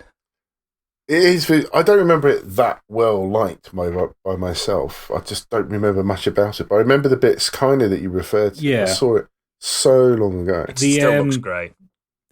The director puts in these wonderful kind of like crash shots between things where you have people talking, basically a conversation across several scenes. Yeah. Where the one that always jumps to my mind is when the pig alien things bring back the case to Zorg, and it's kind of cut with Lilu explaining to Ian Holm, like Ian Holm's character, what's going on and where the stones are and all that, and she's like Ian Holm's like rapidly translating whatever Lilu's saying. And you get this. So where are the stones? And then you get like it cuts to Gary Oldman opening the case, going, "Where are the stones?" Yeah, like Lilu laughing and stuff like that. And it's just wonderful crash cuts that flip across each other. Yeah, it's so stylish and so funny. I really love it. And I just wish fashion did turn into that. Really, I wish we could all get away with wearing what they all wear. Do you want a Perspex headpiece? Yeah, I just want to wear what Ruby Rod wears, really. Every single outfit he wears. The wild cat suits with the huge collars. God, I just want to carry a microphone with me everywhere. I'm sure we could make your hair into like a tube. Easily. Yeah, great pick. I believe we've done all the ones we love, haven't we? So it's now onto the ones we don't like so much. So this could be controversial for some people, but Biggie, go for it. Yeah, again, this is from memory as well, but I really tried to like this movie when it came out, and I was with it to begin Don't say Fifth Element. Yeah, until the plot device was revealed, and then I just lost it. And it's the movie Wanted. Yes, which is a great comic book. It's a great comic book. It starts off really bad well. Film, it's a terrible film. It starts off so well with the action sequence at the beginning, if you remember, with the assassin being chased over the rooftops. It looks really cool. There's some really cool effects in this movie. And, well, I mean, the film stars with James McAvoy, Morgan Freeman, Terence Stamp, Common, of course, Angelina Jolie. The plot revolves around Wesley Gibson, who's played by McAvoy, is a frustrated accounts manager. One evening, Wesley is told by a woman named Fox, Angelina Jolie, that his recently murdered father was actually an assassin. What? And the killer, named Cross, is now hunting him. When they have this big shootout near Wesley, he panics, gets flipped into a car, which looks completely awesome, and then everything else is explained to him after that when he awakens in a factory surrounded by Fox and all the other assassins, the group's leader, Sloane, played by Morgan Freeman, forces Wesley at gunpoint to shoot the wings off several flies, which he does, much to Wesley's shock. Sloane then explains that his panic attacks and he's taking medication to try and stop panic attacks down. So actually, it's a rare ability that allows him to distribute massive amounts of adrenaline to his brain. It's basically bullet time mode, isn't it? Yeah, Sloane's perception of his surroundings granted him superhuman strength and speed, which allowed them to fire bullets round corners, curved shots. I like the curved shot thing. It looked very impressive, and I didn't really have a problem with that at this point. You'd love it if it was in the Matrix. Yeah, but what I did have a problem with was when it's revealed that his father, as well as Cross, were all members of a fraternity, a society of assassins, that they maintain balance in the world. And how do they find out about this? By the most ridiculous according to Sloane, many centuries ago, a group of weavers discovered secret messages between the threads of the loom. The loom of fate. These were presented as binary codes, which, when decoded, revealed the name of a person whose fate decreed should be executed. From that moment on, I just lost interest in the movie. Bollocks. I don't even know how it ends. I just can't remember. I just don't remember. Who's giving these orders? A fucking loom machine. Yeah, a machine that's it's not digital. It's the most analog of old-fashioned Tudor. It's a Tudor-style loom, which is used a sharp ribbon, is basically sewing cotton. Yeah. Doesn't someone have to control that manual as well? So yeah, you have to press it like an organ. You could just put any name you want. Put any name you wanted Yes. in it. Yeah. I like the fact that these films get made with stupid shit like this. And like, these films are expensive. How many people have to approve this shit? That's the bollocks. The bollocks is. And no one sat there and like just read through the synopsis of the film and goes, "The Loom of Fate." Yeah. The thing is, though, You can imagine someone that could see in the future that just sat there and went. in the "It's going graphic to be novel, this they do it so person." much smarter and cleverer that the loom it's not The spinning wheel of destiny. no, it doesn't operate on its own. Someone's controlling it. The seer. You know what I mean? And then you find out that they're corrupt. That's why it's all bollocks. Do you know what I mean? But in the film, no. It's just a not sentient explained. loom. It's just a sentient loom. It's fucking stupid. It ruins it. But that was the thing. The trailer absolutely sold this movie to me. Yeah, it's supposed to be Then the new when I saw Matrix. the movie, the start of it, I thought, oh yeah, I like the way this is going. This is really cool. The car scene. Yeah, and McAvoy shootouts. whacks Chris. What's his Chris name? Pratt. Chris Pratt round the face with a fucking keyboard. Yeah. And I just thought, I thought it looked so good, really cool. And yeah, just went off the rails completely. Just that loom thing was just ridiculous. Sorry. I mean, I'm sure somebody can explain how it made sense. But No, they can't. That's the don't problem. understand it That's at why it's all. a bad MacGuffin. It's a terrible. It should have been someone controlling it, like it was in the books. Someone Yep. controlling it and being corrupt. We can all grasp that. Do you know what I mean? We all understand a bad person that's in charge of what seems to be the right thing to do. And they even allude to it in the film where Morgan Freeman's saying stuff like, "Oh, I've been nominated as the person that needs to die, but I'll just throw that away." Do you know what I mean? It's fucking.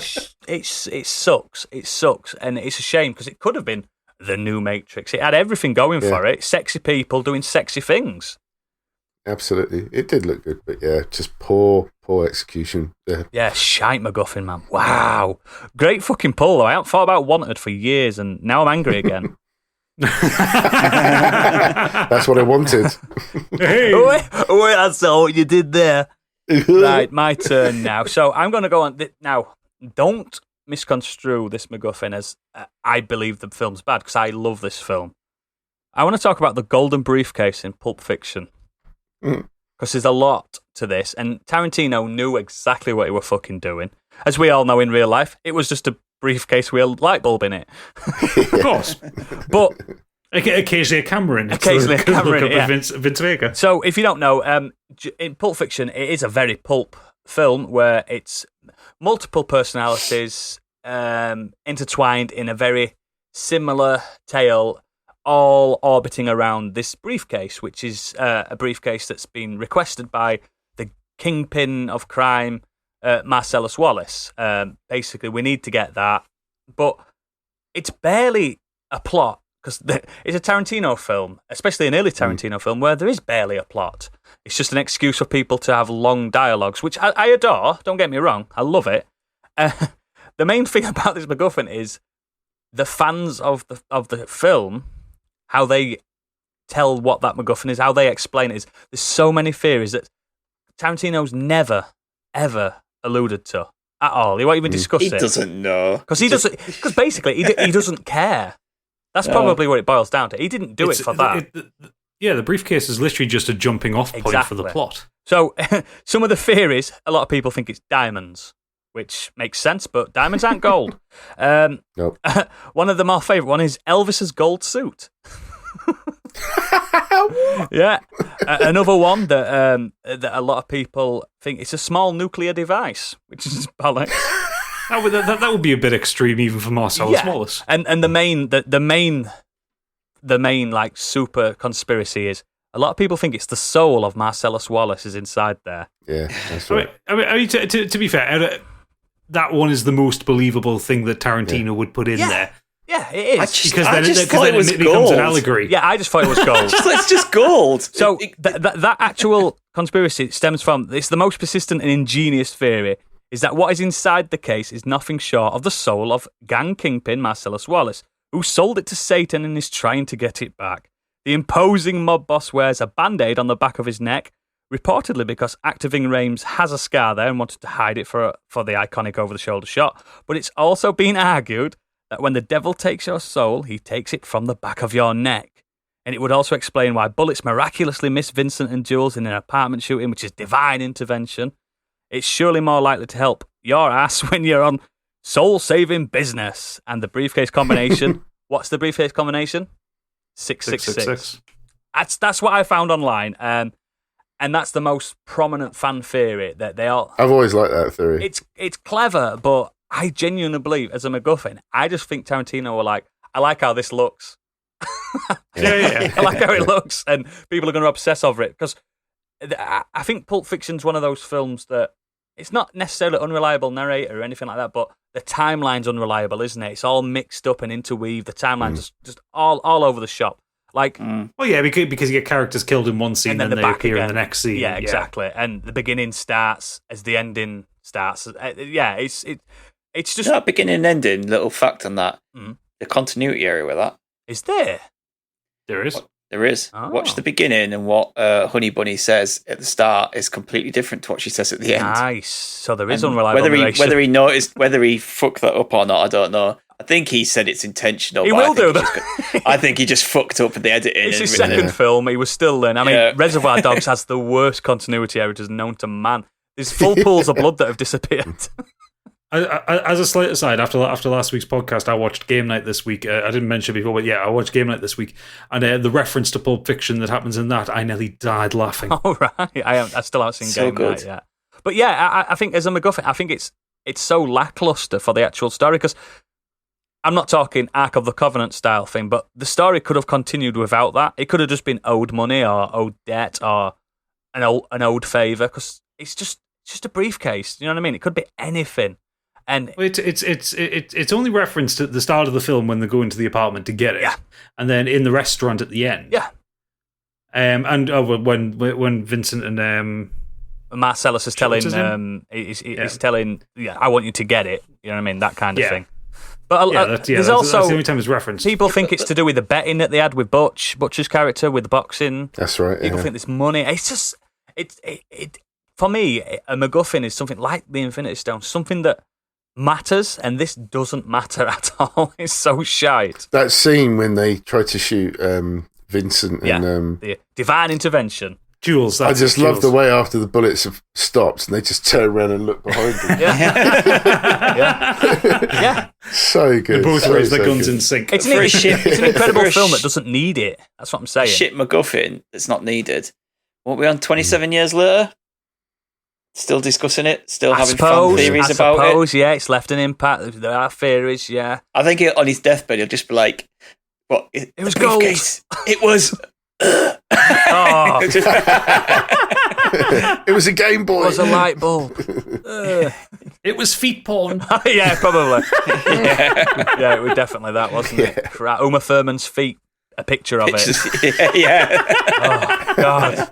But yeah, I think... Really bad toenails. It's a great film that doesn't need it, and people are going to think that I think that the film's bad, but I don't. I adore the film. No, it's the MacGuffin that's bad. Yeah, exactly. So I mean, the thing is that the film treats the MacGuffin like it's not there anyway. Yeah, I guess it does. You only see it 3 times in the film. Yeah, but even on some of the blurbs on back of the DVD and stuff, it mentions it as if it's the most important thing. Like they have to retrieve it. It's just a reason for them to go into that apartment and to kick off the plot. Yeah, exactly. It's a great film. Ignore the MacGuffin in it. It's a shite MacGuffin. So we'll move on to Stig. I'm going to talk about a terrible MacGuffin. How many times have we said MacGuffin? Can we get The words lost all a meaning. MacGuffin count, please? This is a drinking game for our listeners. It's called Unobtainium. Can you obtain it? From the film Avatar. One of the worst films I've ever watched.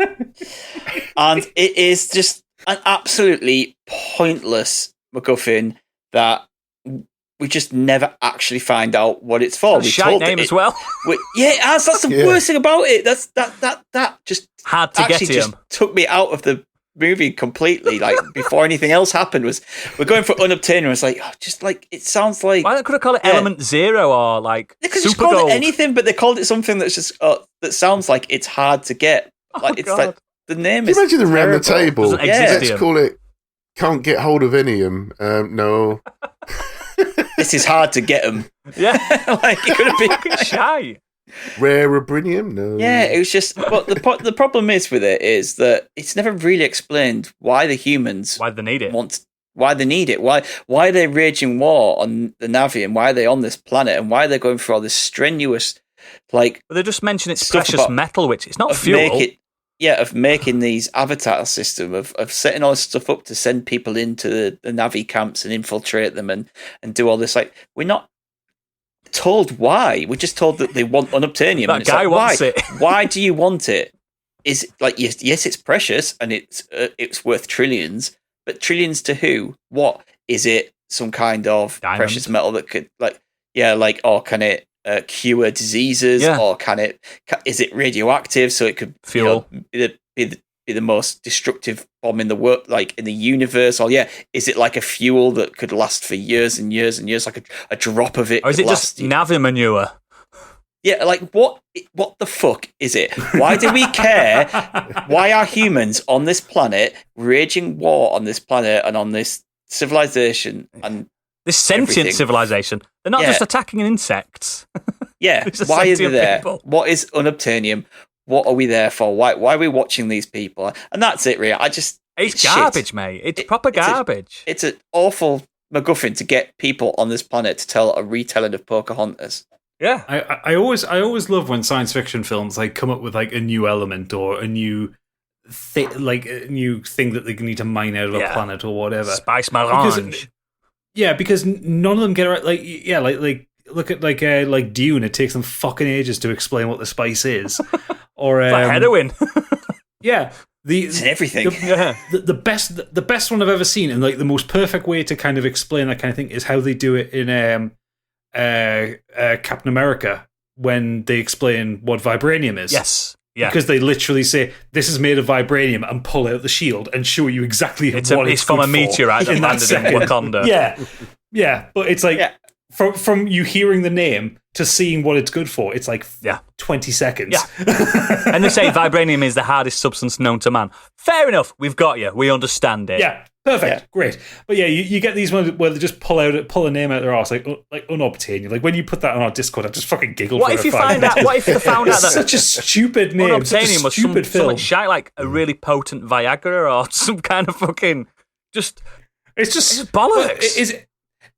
I mean, Stick's right. It's not explained, but like the kind of the way they kind of talk around it, it's almost like it's just like a fucking inert metal. Yeah, exactly. It just doesn't do like anything. In Pocahontas and Fern Gully, which it's riffing on, it's all about land, isn't it? That's the goal.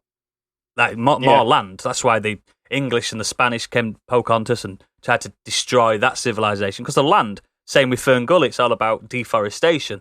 This makes no fucking sense. Because we The don't know the what it's Avatar for. project must cost squidillions. So I have actually had to Google it. And it said, in the film Avatar, humans are most interested in Pandora because it's a rich source of an element that does not exist on Earth called unobtainium.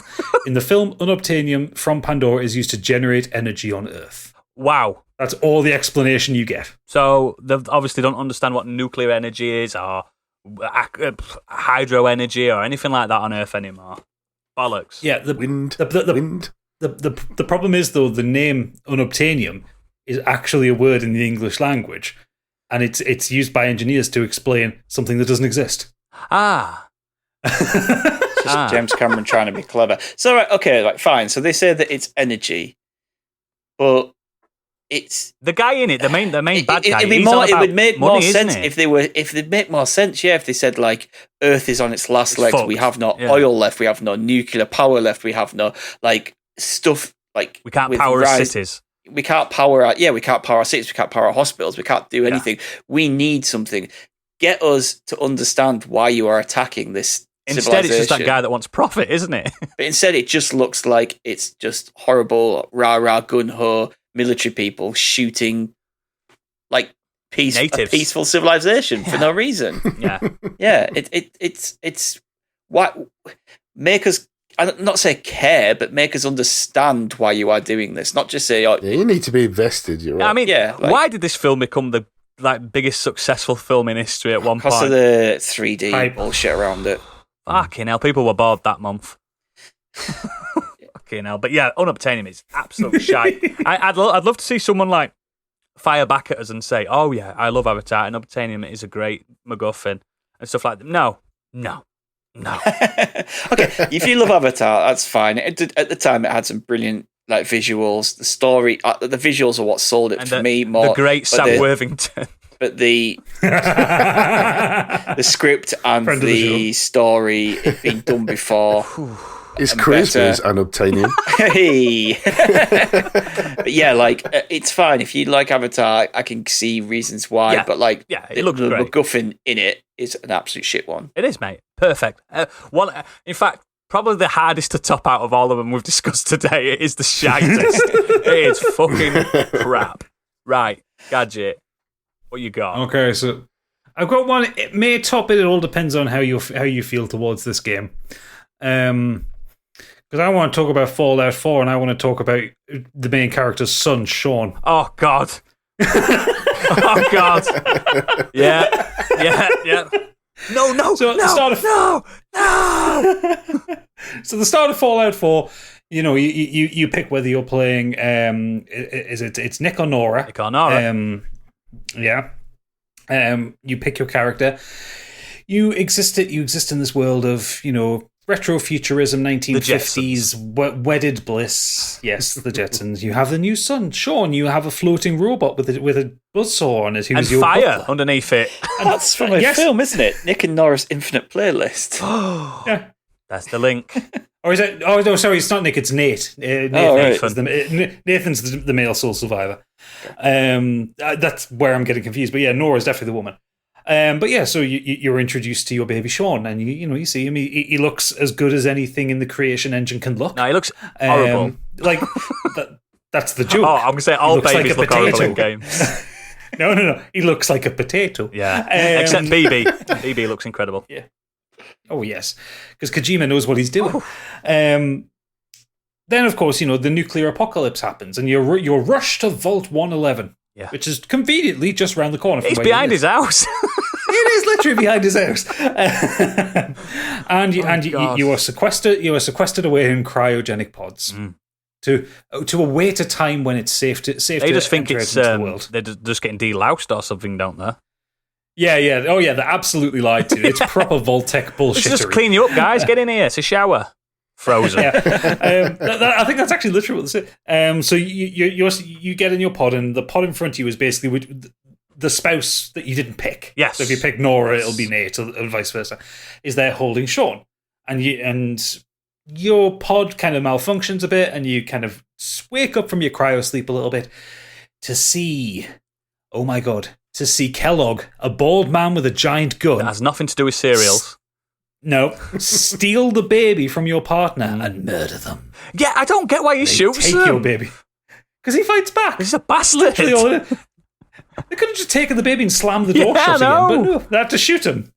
And so the plot for Fallout 4 starts proper, where you are on a quest to find your kidnapped son, Sean. The MacGuffin, when you indeed. eventually get out. And you know what? I encountered Sean at the end of the game for all of an hour. Yeah. Because that game is massive. I love Fallout 4. I know a lot of people didn't like it, but I enjoy Fallout 4. At no point through any of the game did I ever feel the impetus to find my fucking son. Hey, because same. it is presented in such a stupid, pointless way. It's like, as soon as you get out the vault, there's no one saying, oh yeah, you should really go and look for your son. Like, no, set up a camp. Get the Minutemen. Join the Brotherhood of settlement's Steel. in trouble. Go kill some raiders. Brotherhood of Steel arrived. Like, Isn't that no point does the Bethesda- game ever push you in the direction of it until you accidentally happen upon the Institute, and it's just like, oh, there's a little kid. I must have been asleep for 10 years because there is Sean. Yep. And then the director of the Institute comes out and goes, hello, mother or father. And it's like, no, you've been asleep for 70 years. Sean is now the leader of the Institute. He's the baddie. He's the baddie putting the synths out. He wants his parent to take over the family business because he's got cancer. And if you're It's me, just like, I said, fuck okay. off. I joined I them. shot him in the face. I joined I them. was so mad. I was so mad at that twist. I just pulled whatever weapon I had out and shot him in the face. It's clever, isn't it? How they make Sean, how they make Sean, whatever like skin tone or whatever you make. They try and make him look a bit like a mixture of the mother and father, don't they? Whatever you do, and it looks like a monstrosity. Oh my god! Seriously, if you want a monstrosity like that completely away from the game, look up the baby from the Twilight film. Is it awful? I've never seen the film, but I've seen the baby. Is it disgusting? Where they do like a CGI baby of the mixture of the two of them, and it's meant to age a bit quicker than the people. It's a horrendous monstrosity. I fucking hate it when they do babies bad. Yeah, but the whole point of the plot to push you forward, because it was heavily in the marketing that your son has been stolen. You have to you have to head throughout the Commonwealth to find your lost progeny. It's like, no, you don't. No, you don't. At no point does the game push you in that direction. You get 1,000 messages from Preston fucking Garvey telling you that another settlement is in trouble. At no point does anyone go, oh yeah, I saw a kid coming through here. I was going to say, imagine you having to look, when you go through your audio logs or mission logs, whatever, you can imagine looking at that in that game, seeing the set up camp main objective and then optional. Find your son. Seems like that. The thing is, that is the main quest that is always in the Pip-Boy throughout it. Is find the Sean. problem with Fallout 4 is, and I like it as well, apart from the fact that with all Bethesda games, I feel like I'm ice skating, but just pretend it's an ice skating simulator. I like that when you do a factions missions and they're long, they feel like a good solid ending. Some of them, don't they? You just think, I've done. I can just live out rest of my life in this Commonwealth and never find my son. Because it's such a minor thing. Yeah, the thing as well with Sean being the head of the Institute, like you spend the entire game with no reason to sympathise with the Institute. Absolutely, they're the boogeymen. So they're the boogeymen. They're replacing people in the Commonwealth with synthetics. So, and we've all seen Alien. Whoa. Yeah, that's. Stig's just sent me a photo of that baby from Twilight, and I am haunted now. My phone's haunted. What the fuck is that? What the fuck is that? That is the most grotesque thing ever. Is it supposed to be a vampire baby? It's like half human, half vampire, isn't it? It looks like Chucky. I think. I'm not really too sure. I just know that the baby is horrendous. That is the most disgusting thing I've ever seen on my phone. And I've seen some disgusting things. Sorry for cutting you off there. That was foul. Yeah. Anyway, what I was trying to say is, like, throughout the entire game, you've never been given any reason to sympathise with the Institute. They're you're right, Jules. They're the boogeymen of the Commonwealth. Yeah. They're replacing people with synthetics. They're the baddies. And we've all seen Alien. Yep. Synthetics are bad. The milky bastards. Unless they're Bishop. Yeah, Bishop's a good guy. Bishop's a good lad. So when you get to the Institute, like you get to the Institute with all the kind of intentions of like spying on them or sabotaging them or whatever the plot gets you to, and you meet Sean. He's just like, "Hello, Father. Come lead the Institute with me. Join the family business." Look what we are doing for the future of the world. Yeah, it's just like you're experimenting on humans. You're experimenting on humans. You're killing all the cats, and you're replacing people with synthetics. That's not really what you're doing for the human race. I'm sure they're doing something nasty to kids as well, aren't they? Oh, probably. There's something there. The other thing that they don't explain is if Sean is dying, as he is, why don't they just put his brain in a synthetic? Because they seem to be able to do that. Yeah. Stupid. They do it quite well to the point where you can go. It becomes a game. If you happen to kill an NPC, it's just like, oh, they're synthetic. Oh, they've got a synthetic component. Yep. It's stupid. It's stupid. They didn't have to, like, the best MacGuffin Fallout ever did was Benny in New Vegas. Yeah. Because you're not hunting for your father. You're not hunting for your child. You're hunting for that fucker that shot me in the head. Revenge is a great MacGuffin. Yeah. Great. I do think Fallout 3 does it better, though, looking for Liam Neeson. You would want to look for Liam Neeson. Well, until he changed his career and he started looking for people. Yeah, other way around. Isn't this like a major problem that all RPGs kind of have, though, really, isn't it? It's like there is a MacGuffin that you have to You're either the chosen one or looking for the chosen one. But you're looking for, and you're doing something, but in the meantime, you just fuck off and do like hundreds of hours of other things before you do it. Yeah, rummaging through people's houses. There's so many memes of Breath of the Wild of Princess Zelda saying, "Link, I need you. It's been 100 years," and Link just like fucking around with Koroks on a skateboard. Yeah, or like he's like cooking, and then the next thing she's like, "Link, are you going to come help?" And it's just him like going down a hill on these like shields, like going, having the bestest time, living his best life. But it's true though. I mean, the sense of time is quite badly portrayed in games because you're allowed to go off and do those side quests and stuff, when really they're still saying, well, you need to do this to save the world or save this person. But yeah, I'll just play a card game with this guy for a while. Oh, so you played The Witcher 3. He's right though. I mean, I think if a MacGuffin like finding your lost son should be for more a linear experience, in my opinion. It needs to have a little bit of priority for the character. As a father, in real life, that would be I wouldn't be fucking getting my hair dyed and looking for new outfits to wear. I mean, I would, but just on the way.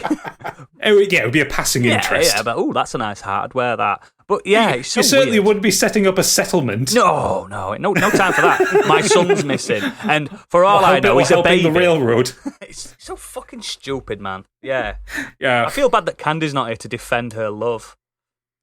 I think she would agree with me on this one. Like, much as she loves Fallout, I think she would agree that it's a really stupid setup. Like, I've barely played Skyrim, but the MacGuffin in Skyrim's better. You are the chosen one. It's just simpler, isn't it? You're the one that can... And there's also dragons fucking you up. You're the one that can save the world. I don't think there's any, like, kind of time constraint on that either. Exactly. It's just like there's a war happening between two people, and it's like that could just happen over time. Yeah, it's not like it has to be resolved within like an hour. Yeah, come on, Bethesda, do better. We know you can. Excellent. So I'm sure we've got a big MacGuffin-filled sack from our listeners, and I just like to know what they think. What? Come on, get your sack out, Gadget. Let's have a look. Have a little cheeky look. Well, we're absolutely lousy with MacGuffins at the minute. There's so many of them; they're just spilling all over the place. Terrestrial Extras come in saying the dude's rug in The Big Lebowski. Yes. Yep. The pursuit of the rug didn't continue throughout the film, but it certainly kicked the story off, and it really tied the room together. Also, the Holy Grail from Indiana Jones and the Last Crusade. Now that's pure MacGuffin. It is. The cup of Christ, indeed. You chose poorly. Do we dare mention the Crystal Skull? That's a MacGuffin. I can't even remember anything about that film and the MacGuffin in that. There is a crystal skull in it. Yeah, I know there is. They get obsessed with it, don't they? Or something stupid.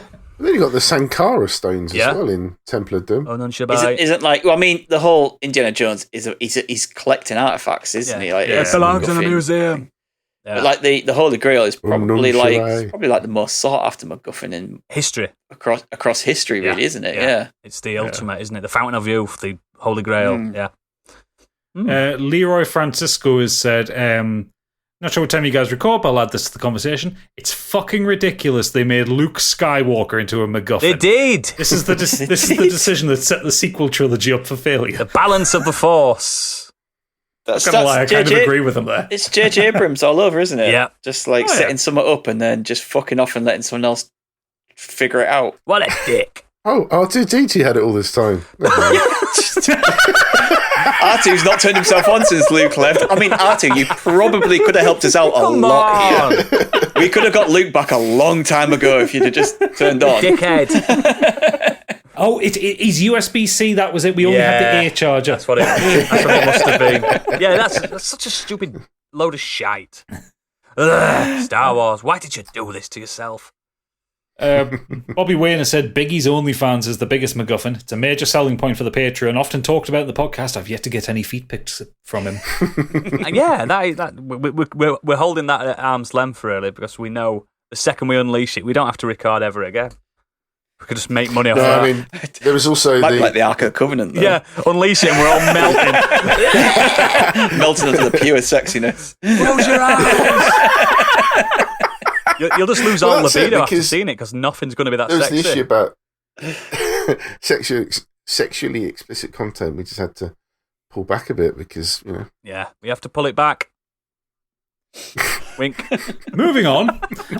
Smashes Clear said, is there any better MacGuffin than the dude's rug in The Big Lebowski? It's a cheap rug that somehow drives the entire narrative of the film, but then again, it really did tie the room together. You said that. Which I think is exactly the same comment as Terrestrial Extras. It's exactly the same one, but yeah. Same gag and everything. Yeah, I mean, it is a big part of it, and yeah, I always forget how much I love Big Lebowski as well. It's a great so movie. Fucking good to remember that it exists. Ooh. Yeah. John Cheatham said the best used MacGuffin in recent memory would be the Infinity Stones in the MCU. The way they're built up throughout the films to actually matter and not just be glowing pebbles for the heroes to pursue is well done. They became a big part of the long-term narrative. Probably the weirdest is the 1/3 umbilical cord in Bloodborne. Why would you pick one up? Why would you keep picking more of them up? Why would you eat it? Why on earth would you decide to gruffle them down in the back of the hunter's workshop? Why are there 4 of them? Yeah, the when third. They're called a 1/3 umbilical. Yeah, there's 4. I'm not going to argue with the Metal of Bloodborne, but yeah, that's never made sense. I think it's in case you miss one. You've got another one. It is in case you miss one, because there's one of them is incredibly context dependent. Yeah. But still, there are 4.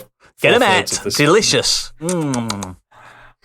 At Film Lover GTDG, the Rabbit's Foot in Mission Impossible 3.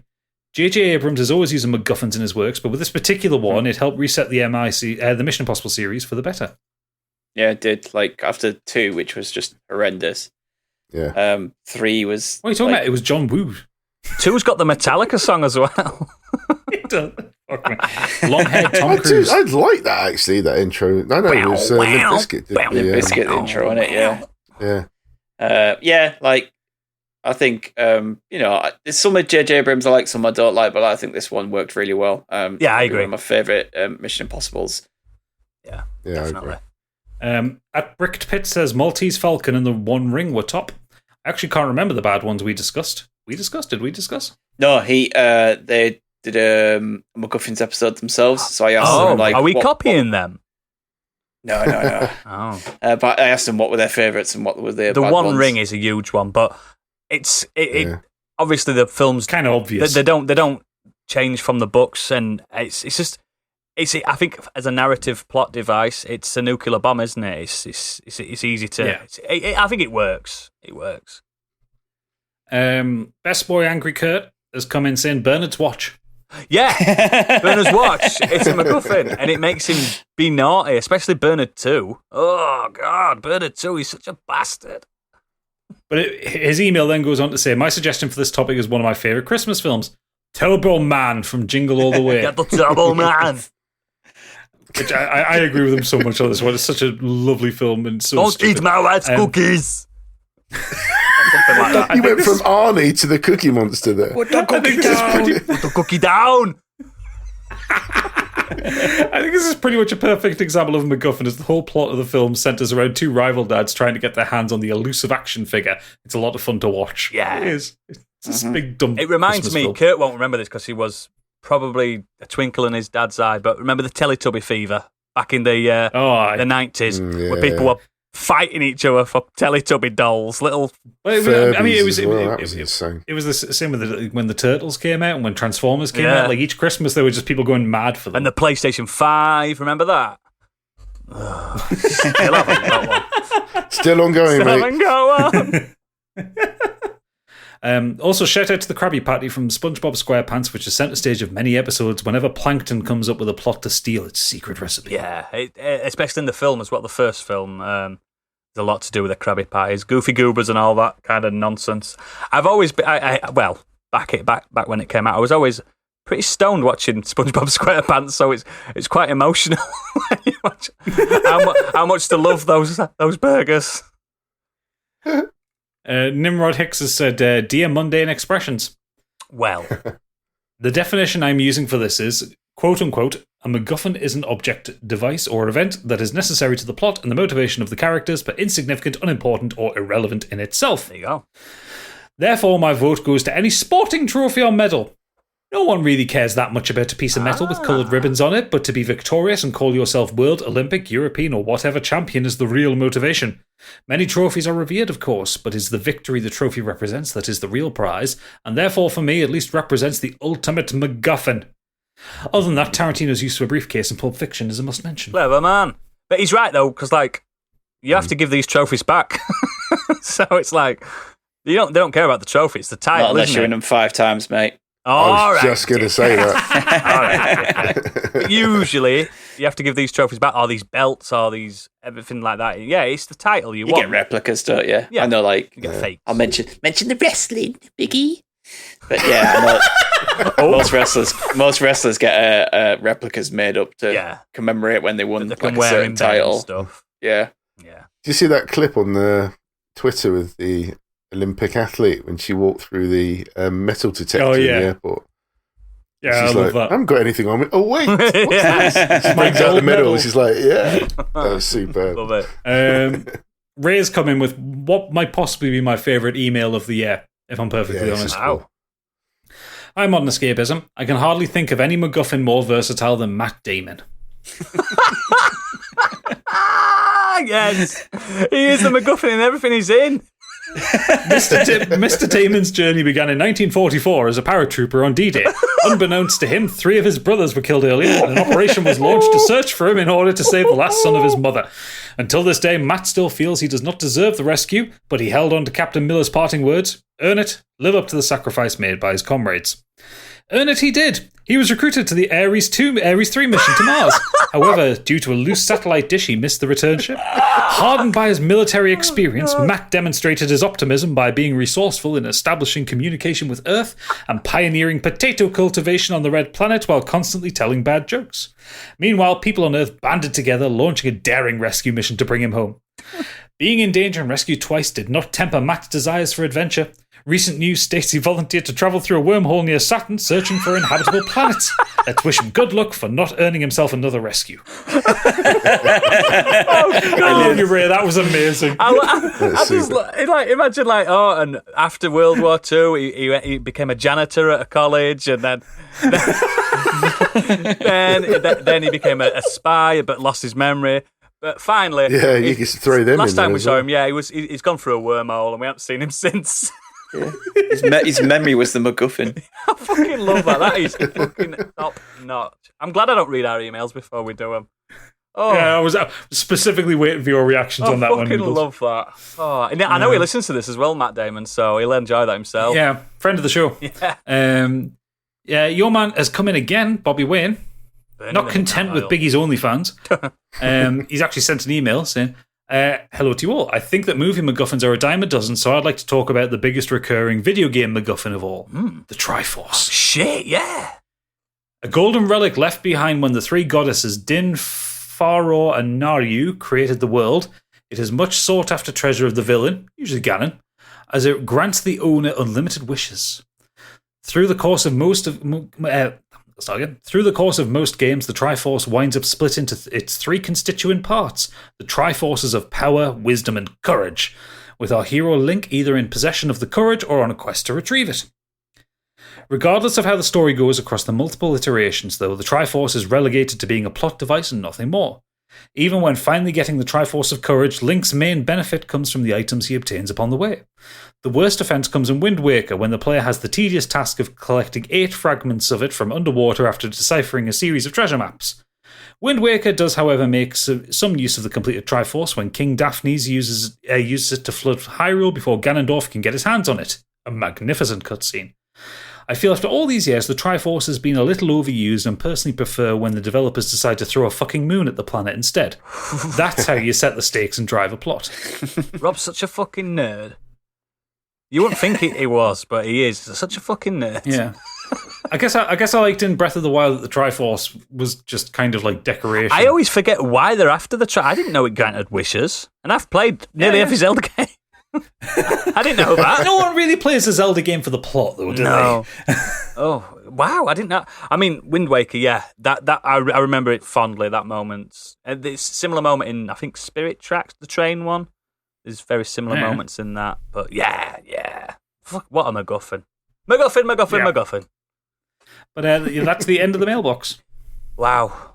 Excellent. So I think all we can do now is Candy's not here, so she can't read it out. But we've got some socials to do and a sneak peek of what we'll be doing next week. I think Stig's going to do it. His old job. He's got his old job back. I am indeed, my bubbers. Hello, it's me, All Candy. Oh my god. God, who knew starting a podcast with Rory Bremner would pay off? Of course, you can find us on Twitter at Modern Escapism. On there, you'll find a link to all of our episodes, social, and our Discord. If you have any comments, you can either tweet us there or email us at modernescapismpod@gmail.com. if you like the gaming streams that we do, we usually try to do them on a Saturday, Monday, Wednesday, and Thursday. Just look out for the notifications on Twitter, Discord, or Twitch for when we go live. Candy's usually the only one that actually does one consistently. I mean, does one with the actual All right. schedule. So she's currently doing a horror stream, and she's doing Outlast. Outlast. That's the one. Outwang. Yeah, with the willies. Wang out. That's number one. That's number one. The rest of us will try and get on. Like I said, Biggie dies on Mondays when he can get on. Oodles will do Saturdays, and Gadget and I will be probably on Sea of Thieves on Wednesdays when we can. But yeah, just keep an eye out for the Life finds a notifications way, on them. unfortunately. Yes, things get in the way, unfortunately, as you say. Next week, we are going to celebrate the women of Hollywood. Oh, yes. So we're going to talk about the women that light up our screens. So from actors to directors, writers, screenwriters, whatever. Any woman in Hollywood, either on the big screen or the small screen, who is amazing. I think that's quite a big And list don't to worry, choose it's not from. just going to be 4 white guys doing it either. It's going. No, Candy will be back for that and one. there's going to be, and there's going to be the diversity that we usually have, and yeah, it's going to be a massive celebration. We've done a very negative episode where we've been slagging off Macguffins in this one, but it's going to be super positive this next one, and I'm looking forward to it because it's a big topic. Yes. And as ever, if you like what we do, then give us a 5-star review on Apple Podcasts or wherever you get your podcasts from, because it really does help us and drives more eyes and ears onto our podcast. Excellent. Thank you very much. If not, you can shove it up your MacGuffin. And for our, Sort of practice out of that one. yeah, for our patrons, we will meet you around the back for, cheeky round the back times. But for everyone else, just good night. Do you know what I mean? There's nothing else I can say. I try not to say the M word again because I've said it too many times today. But yeah, good night.